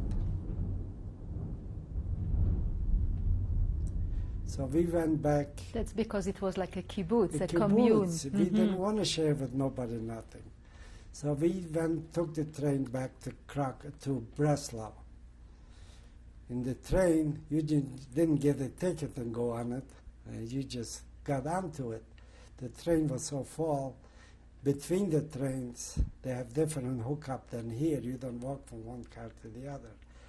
We stood between the cars, hanging up to the runners and all that. We got to Krakow, and we found a place to stay overnight. We found some Jewish people. And then I decided, well, if that's the case, Eric, that's my friend, you stay here. He was older, he knew how. And I go back to Moschenitz. That's where we stayed. I will stay there and you let me know. We still could write letters. There was no phone communication. So he stayed there, and meanwhile I found a girl. She was already in business, she had a store, everything was fine. Then he let me know to come back in to Breslau. They arranged it to go to the West German zone. That was American zone, U.S. zone. As you know, Germany was divided up into 4 parts. And that was Poland in there. So they arranged some people to get us across the line. Not legally, of course. I didn't pay for it. She had already money because she had a business and everything. So maybe that's the reason he married her too. That can happen, don't laugh. And from there we went across to Bratislava. It's in Czechoslovakia. We stayed there overnight. But then as a matter of fact, she had suitcase packed. She was a business. She had nice clothes and everything else. She had 3 or 4 suitcases. When we came across the border, it was a night, they created hurry-up business. So I went on top of the truck and I passed down the suitcases. So some guy took suitcases, the good-looking suitcases, so she lost her clothes. So when we came to Bratislava, they had a big place, a barrack. They had straw alongside the wall. We all slept there, one next to the other. They didn't worry about that time to have private bathrooms or separate. From there, we were going to go to West Germany. We went into Austria. In Austria city, what's it called? The big city in Austria. From there, they were going to take us to West Germany. So we lined up to get food supplied for our road to go to West Germany, across the border. So while I was standing in the line, I walked up to the fella. He was married to a cousin of mine. His name was Getzel. I recognized him because he lost a bone in his nose. So his nose was quite white. Mm-hmm. I said, "Hi, Mundel." In Jewish, of course. He says, "Hey, who are you?" So I told him, he says, "Do you know that your sister Rachel is alive? And she got married to Sruel, Israel." I know she went out with him. She was hiding out with him during the war too. "Where is she?" "Oh, she went to West Germany. She's in Munich." Everybody went to West Germany. It was Munich, because Munich was the main city of West Germany. So when I got the supply, and my friend was with me, and we went, they took us by train to Hasenhecke. This was a barracks, lots of barracks. That was army barracks too. That was on the borderline between the U.S. zone and British zone. That was by Kassel. If you ever heard of Kassel, it's a big city. But Kassel was demolished, was flattened out. We stayed in the barracks there for a while. And then I wrote to the committee, Jewish committee in Munich, and asked about my sister. I already knew her name and everything else. I wrote them a letter. They said they don't have nothing on them. Well, there's nothing you can do about it. But then my friend went on a trip. He went to Bad Reichenhall. That's in the mountains in Germany, skiing. He went to visit somebody. So he met some people from our district. So he asked him if they know where Krebs is. Her name was Krebs. Say, oh yeah, she lives in Fernwald. So when he came back, he told me about it. Naturally, I packed up. I didn't have much to pack. I don't know why I say packing up. And I went into Fernwald. And Fernwald was just outside of Munich. It was about an hour ride from Munich by bus. To Munich, I went by train, and then I switched over to the bus. When I came to Fernwald, there was a camp. It was fenced around all around, but in the front, you walk in and there were guards, police, like Jewish police. Mm-hmm. They were part of it, so nobody could come in. And I asked him where my sister is.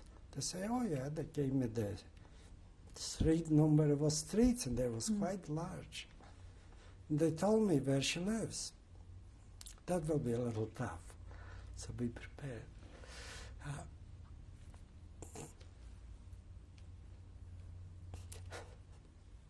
When I walked in, my brother was a shoemaker. He was working in the corner making shoes. He made shoes from scratch. He used to buy the leather, make shoes. So I walk in, I had a coat on, and sit down beside him. And he thought I was a customer. My sister was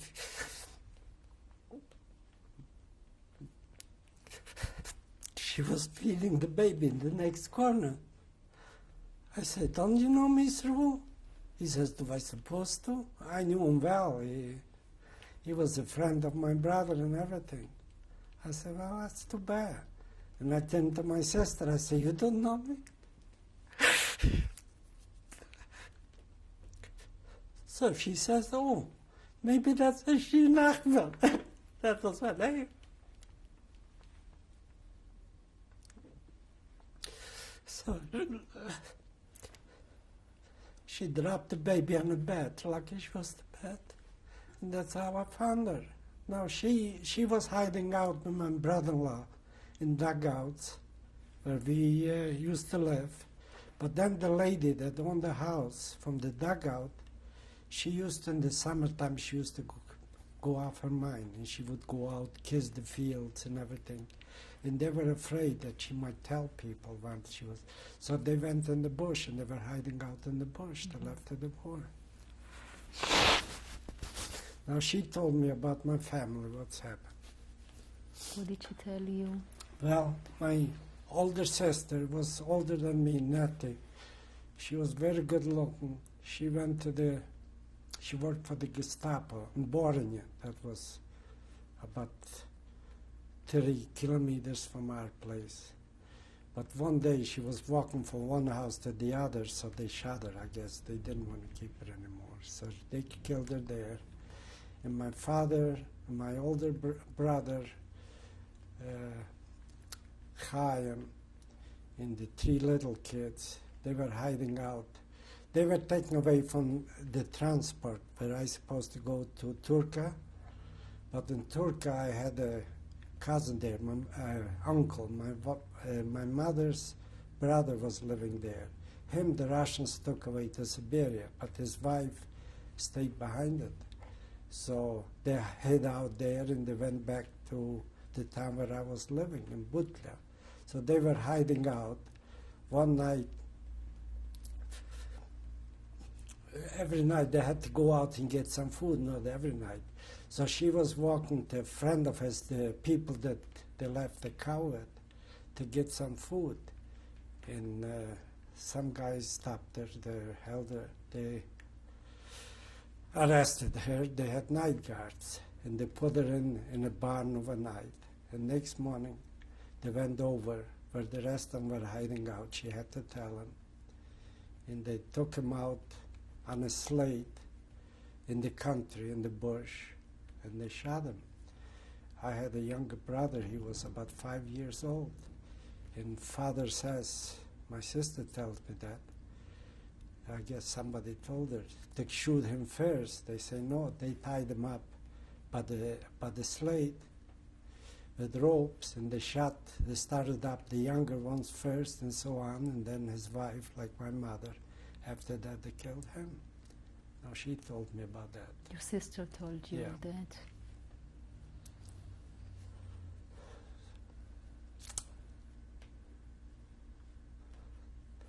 Then, when I came from Hasenhecke to Fernwald and found my sister, I went back to Hasenhecke and got some of my belongings. That's when I left my friend there.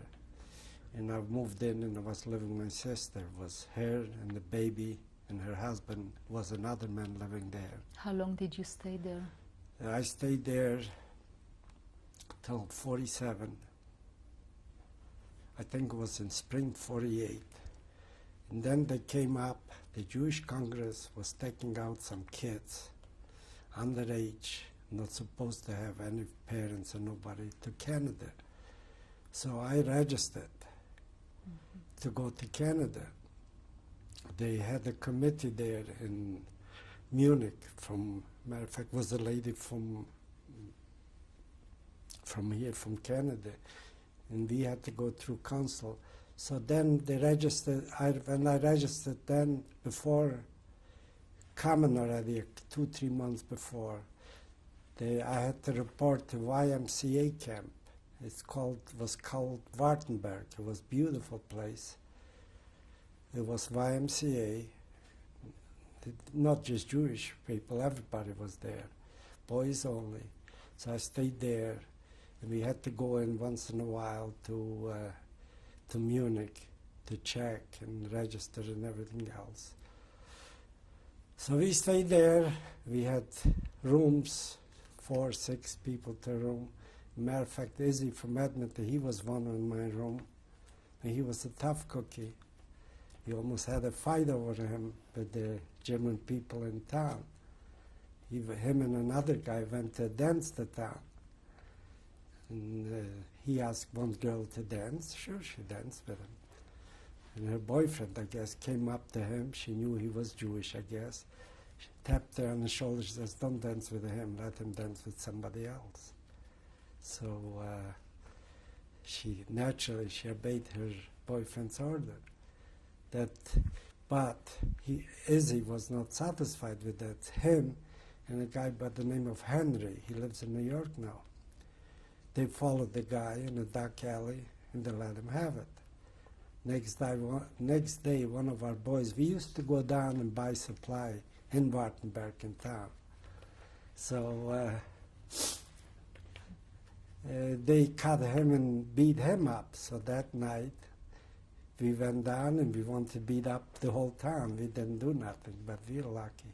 A week later, they called us into Funkkaserne in München, and we had to go through all blood tests and everything. Matter of fact, In order to come to Canada, in order to come to Canada, we had to be perfect health. If we had any sickness at all, you couldn't come. So next day after the blood test, the nurse calls me in to come back in. She says, "Did you go out with the girl the night before or something? Something was wrong with my blood." I said, "No, I didn't," which in fact I didn't. I was a good boy. I still am. So they took blood again. It was a mistake. They had somebody else's blood. So we stayed in the Funkkaserne, I don't remember, 2-3 weeks. We went through there, the council and everything else. Then they loaded us on a train. And we went to Bremerhaven. Bremerhaven is a port. And they loaded us on a boat. The name of the boat was General Stewart. It was an army boat, an American army boat. So we had to work on the boat. I worked in the kitchen, in the bakery. I have a certificate that I was a good boy. But most of the people were sick on the boat, but I wasn't. So we came into Halifax a day before the high holidays, before Rosh Hashanah. So they distributed everybody in homes. I stayed with one family there for Rosh Hashanah. I went to shul with them and everything. in Halifax. In Halifax. And what year was it? That was 1948, in October. And then from Halifax, after Rosh Hashanah, they put us on a train. They didn't fly us in by plane like they do now. We went from there by train to Winnipeg, from Winnipeg to Edmonton. In Edmonton was 2 of us came to Calgary. 6 of us stayed in Winnipeg. I think 12 went to Vancouver, so many in Winnipeg. We had on a boat, the guy was in charge of us. He distributed who goes where. They knew how many homes they have in every city. Now, I didn't care was kosher or not. I was already got away from it. So he asked me if I would want to go to Calgary. It's close to farms and everything. I said, sure. So that's how I ended up in Calgary. And I'm very, very happy that I came. What was the name of the family that welcomed you in Calgary? Funny thing is, when I came to Calgary, I was supposed to stay with Mrs. Tuchinski, and my friends supposed to go to Hector's. But they all came to the station to meet us. Ellie Zucker came to the station too. And the family that's supposed to take Yale Cates, she came from Romania. She says, can I have the boy from Romania? They said, sure. I didn't know nothing about it. I couldn't understand what they were talking about anyhow. So he landed up with Tuchinski, and I landed up with Hector's. And in the camp in Fernwald, I learned to be a locksmith. Since Hector's had a steel company handling steel and pipe, I was the real right McCoy for him. So first thing I came here, they took me down and gave me a haircut. As you've seen by the pictures, I needed one. And they took me down, bought me a suit, and I went Yom Kippur to shul. I couldn't talk to nobody. But it's funny, the Hectors had a little boy. He was about 6 years old. When I walked with him I could communicate. So you worked in the steel company? So they said, he's the right thing that we wanted. So they said, would you like to work it? I didn't know where. So they took me to work. The first day I did there, I put a lock in the door. Of course, it took me a long time. I didn't know how. Tools, I didn't know how to ask for it. And then I worked there as a laborer. I started up 50 cents an hour. That was in 48. In March 49, I had an accident and I lost my thumb. I cut it off there. And naturally, I had to be a citizen there. They had to keep me there. So I stayed there till I retired in 82. That was the only job I ever had. Naturally, I didn't work as a laborer, 50 cents an hour. I graduated and I was way up in charge of everything. Did you marry? The funny thing is that you would ask, when Ellie Zucker got married in 49, I met a girl at his wedding. Her name was Dorothy Rosenblatt. And I was joking around with her and stole her shoes and everything else. And she was a friend of Minnie Zucker. Naturally, she made me a date and I took her out. But I took my time. I was young. She was young. I took her out for 5 years. I didn't get married till 1955. In June 1955, I got married. We went on a honeymoon across to the States. We went to Vegas. No, we went to Coeur d'Alene. When we came back, she felt a lump in her breast, and she went to the doctor. And that was the end of that. She got sick. That was October. She was sick. In December 55, she passed away. She passed away right in Christmas, on the 25th. The nurses there were, in that time, the Holy Cross Hospital was nuns. And they watch you not to leave the lights on and everything else. So that was the end of mine happiness. So I told Hilda Hector, the one I was living with, I said, things don't seem to work out for me. I came October 48, 6 months later, I have an accident, lose my thumb. I get back to live, get married, and think I'm starting to live again. Then I lose a wife. So I was single till 1963.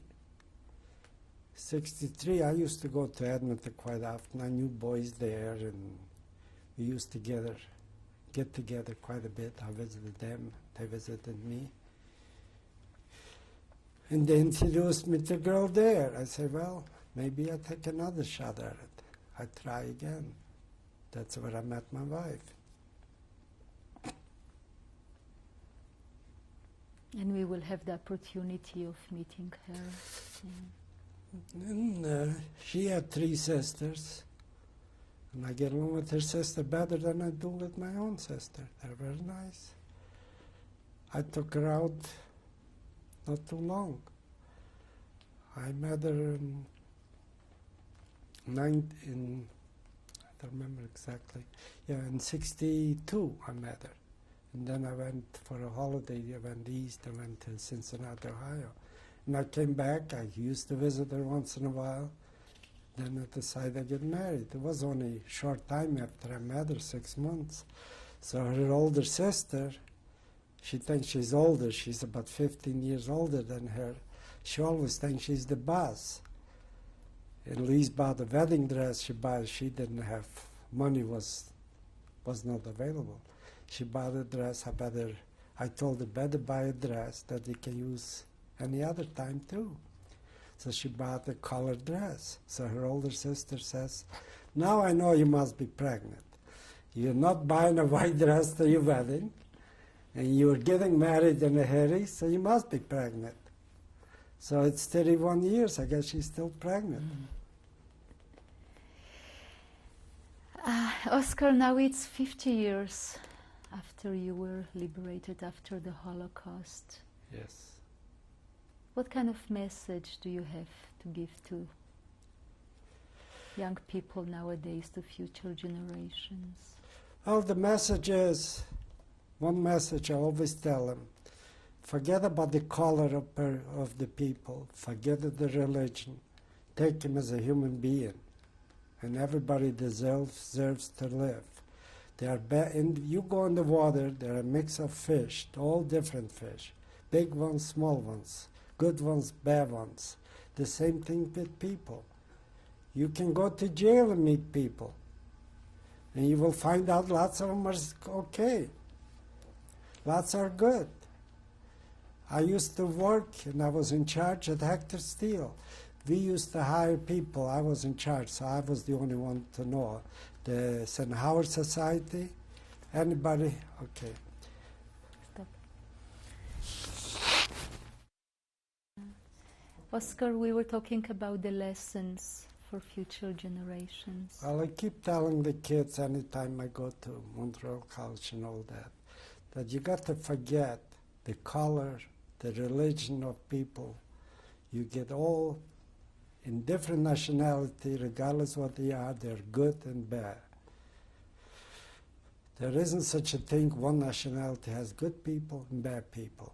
When I was working in charge of the operation, I was the only one that knew about it. The St. Howard Society, when some people come out from jail and they need rehab and they need a job, my boss would hire him, and I was the only one to know about it, to take it easy on them and try and fit them into it.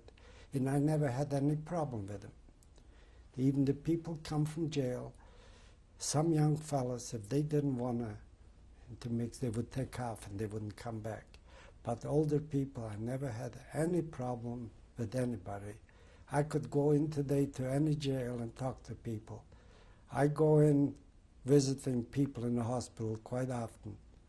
When I have people I know are in the hospital, I go visit. I see a lady in a chair. She says, you mind help me, push me. She wants to go out for a smoke. I don't ask her who she is or what religion she is. And there are good people in all religion. And I think it's the religion that causes problem, and people just look to cause problem. Do you still go to synagogue? Yes, I do quite often. Not that I'm religious or so on, but I go. I like people. I go to synagogue. I go to Jewish center. I go visit people in the hospital.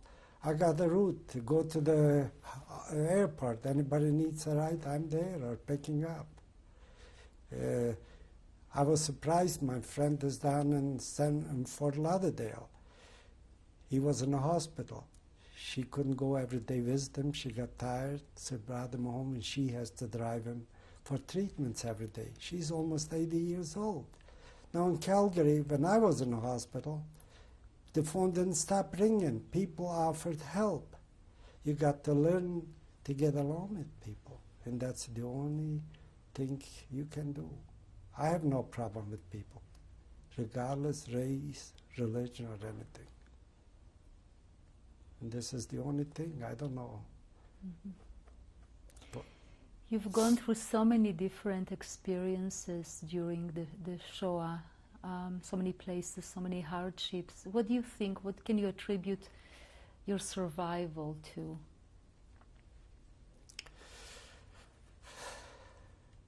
what I can contribute to it. People don't listen. The ones that want to listen will listen. Even what we doing, I go every year to college and tell the kids, and I keep telling them, if 10% will believe what I'm saying, I accomplished something. To believe that people can be rude. People can be worse than animals. Animals will kill when they're hungry. People will kill for the fun of it. And this goes on all the time. That's why you keep talking about it? And this is the only reason. I never wanted to talk about it. I was living with a Hector family, and I knew him. I've worked with him all my life in Calgary, 33 years. I never talked about it. My sister didn't know nothing, my story. Now, a few years ago, when they came out Kickstarter and they say things didn't happen, I say, hey, if I don't tell them, what will happen? Who's going to tell them? I tell the kids in Montreal College, I say, well, you've seen I have no notes. I don't read it. I don't get paid for it, for all those things. But I'm telling you what people can do and how people can be cruel. And if I don't, I say, you see an old man standing there and telling you a story without notes, some of you might believe. And if I just catch some of you to believe. And I had lots of kids. Some of them come from the Middle East, some from Arab countries. And some of them cry. I know some people go and talk, they got notes and books. I have no notes. I don't need any. I cannot remember what I had for breakfast this morning, but what is in there, what went through there, I cannot forget it. I will forgive, but I cannot forget it. I met a couple, 2 guys in the Jewish Center. They come there every day. They come from Germany. And when it was going on at the Holocaust, usually around May, June, one of them guys say, hey, it's time we forget about all that what's happened. I say, you're planning to go on a holiday to Germany. Are you? Yeah, we are going next month. I say, you know where to visit the graves of your father or grandfather or your ancestors? I cannot visit mine. I say, I forgive you. I don't hate you for it. When I was working, I was hiring people. I didn't discriminate between any race, German or anybody else. I don't hate them. But you ask me to forget? How can I forget? When I go on the street and there is a mother and father walking, old man bent over, I don't know what's happened to my father and mother or my ancestors. Nothing. I know they're dead, but I cannot even go and visit their grave.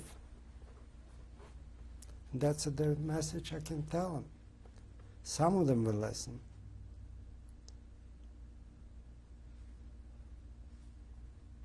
Not too much you can tell them. What gave you the will to survive? I get asked that question many times for the kids. How did you survive?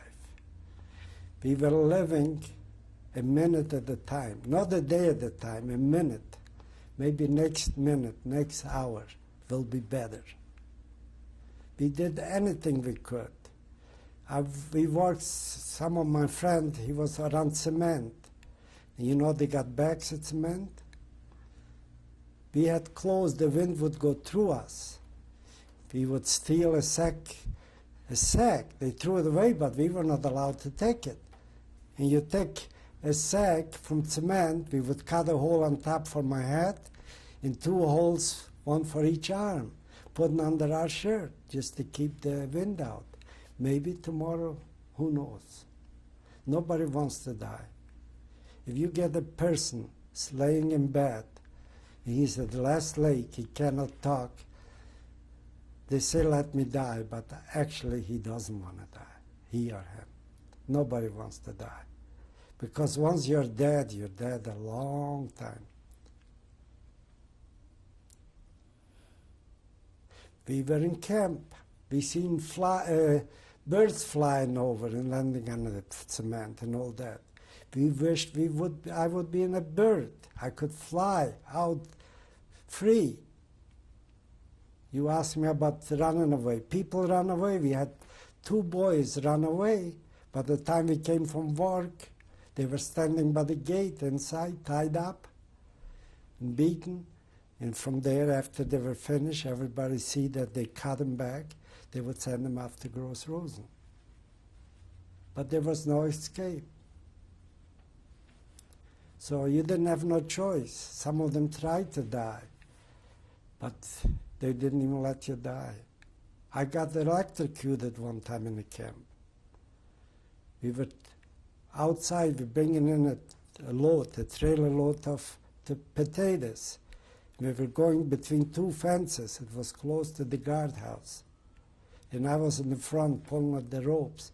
Must have been 15, 20 guys pulling and pushing. They didn't hook up a tractor and pulling. And all of a sudden I got hit with the front thing and I fell on the electric fence. And lucky it was close to the house and they shut off the switch to the guardhouse. Now I was blind for a few days. I still didn't want to die. Nobody wants to die, regardless how much pain you have. Thank you. You're quite welcome. I won't tell you it was a pleasure, but you're welcome to hear my story.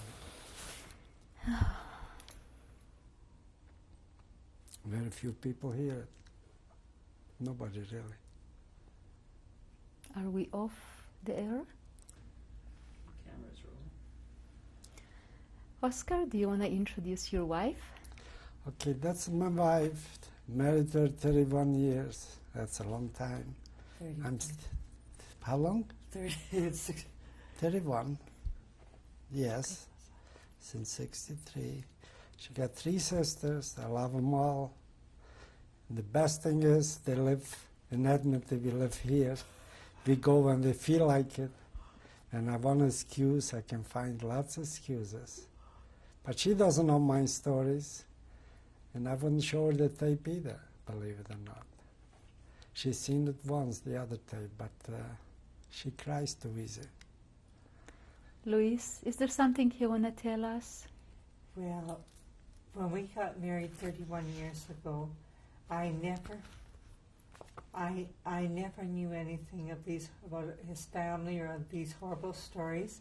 And when his sister lived in Calgary, I talked to her every day on the phone. And when I would ask her about the family, about the war, she would talk around it. She would never tell me anything.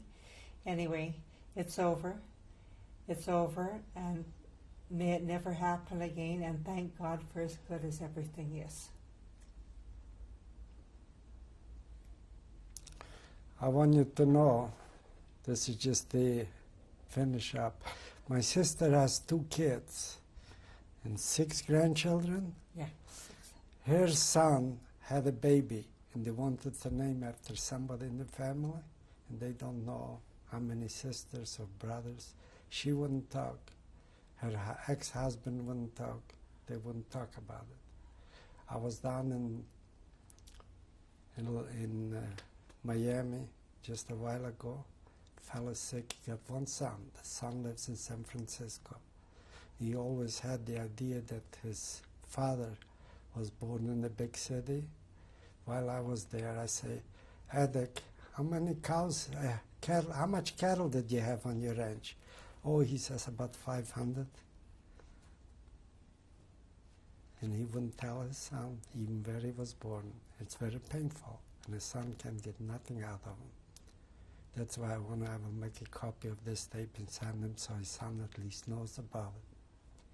His son just opened up the eye. He thought he was born in a city. Thank you for sharing, kids. We know it's difficult. We appreciate it. Thank you. Well, I hope it helps the future generations. Thank you. Okay, who's in this photo? Okay, the lady, it's my sister. Her name is Rachel Krebs, and it was taken in 1949. And that's her daughter. Her name is Nettie Silver now. Used to be Krebs. And that was taken, of course, in the same time. And the gentleman, that's her husband, his name was Israel Krebs. He is gone now, deceased.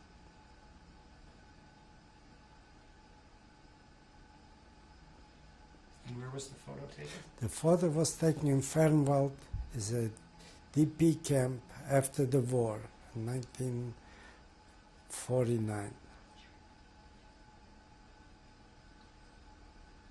Is that in Germany? That is Germany, yes. That was West Germany. Still is, I guess.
Okay, go ahead, Oscar.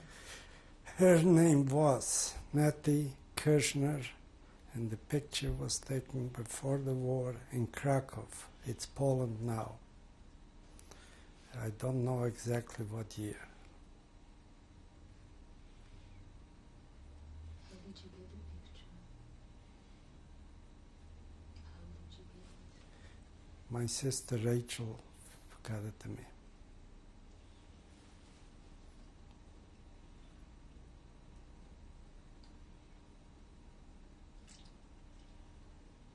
Is this your sister? Yes. It was my sister. She is not alive now anymore. She got killed.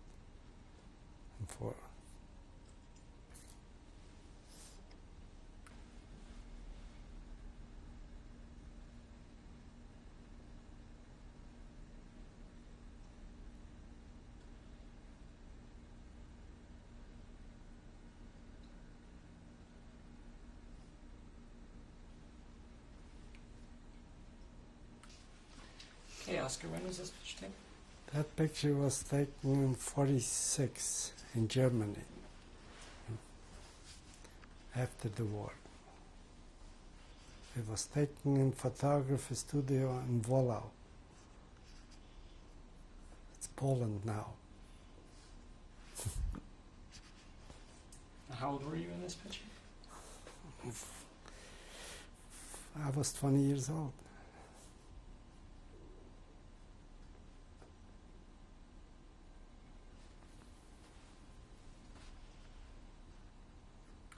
Okay, Oscar. Okay, this One of them is me on the right side, and the other one, her name is Anna Brandt, and they were both taken in 56 in DP camp in Germany.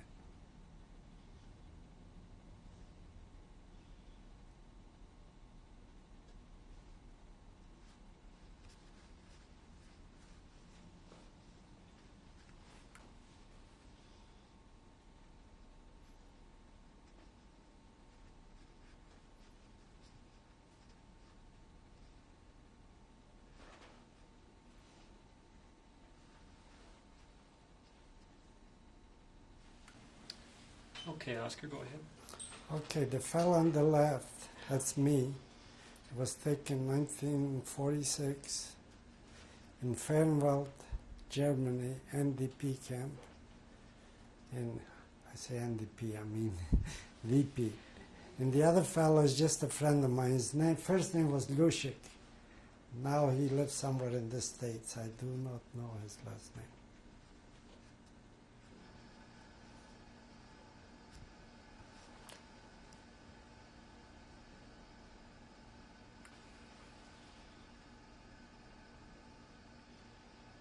And that actor's picture taken, that was after the left here already, Louise. Picture with But the little actors. picture of you and Kenny, That I know. yeah, and that picture was taken when they moved to La Jolla, yeah. That's what I mean. Yeah, when they moved to, After but, the but of you and Kenny was, was taken when you lived with them, yeah. won't go up. You'll be alright. It's after 6. Be no more traffic. Okay, Oscar, who's in this picture? Okay, in the left, that's me. And that was taken in 1949 in January or February. The kid next to me, that was Kenny Hector, and I shared the room with him.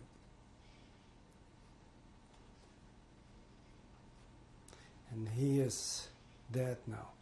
He got killed in a car accident.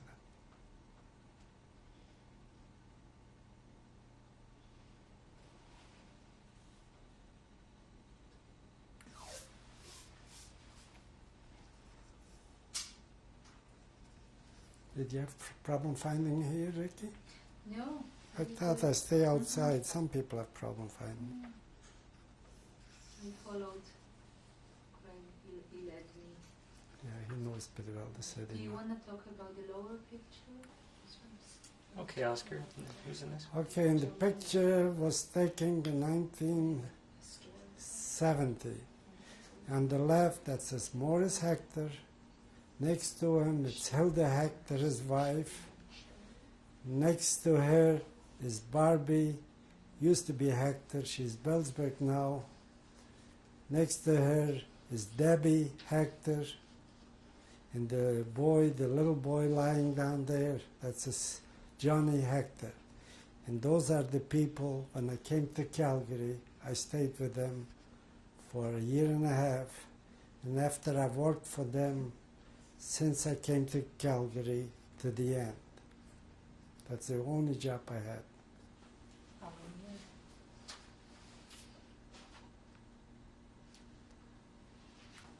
Or 50 years ago.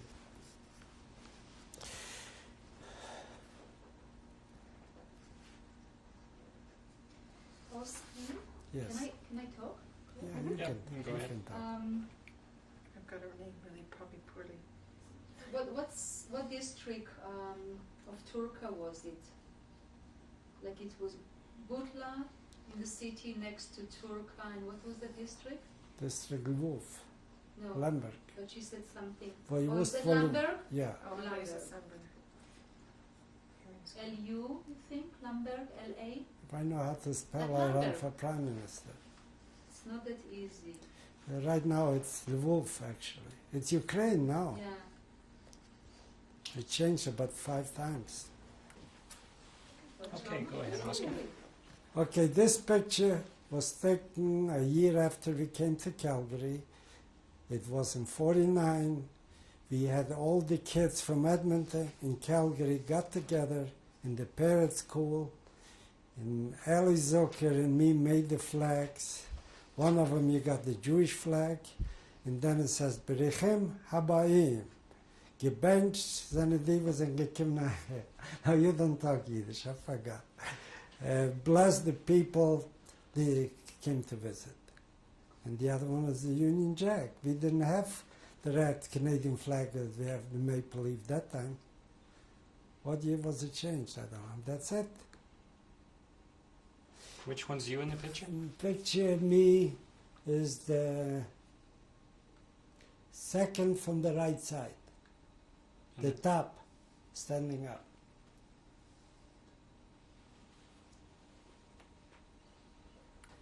it's a great picture.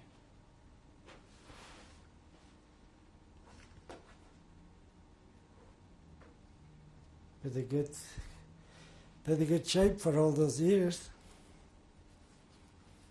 I think it's correct. Don't ask me. My geography is really poor. So. No, I just want to understand. Judenrat. Judenrat. Judenrat. Why Juden? Judenrat.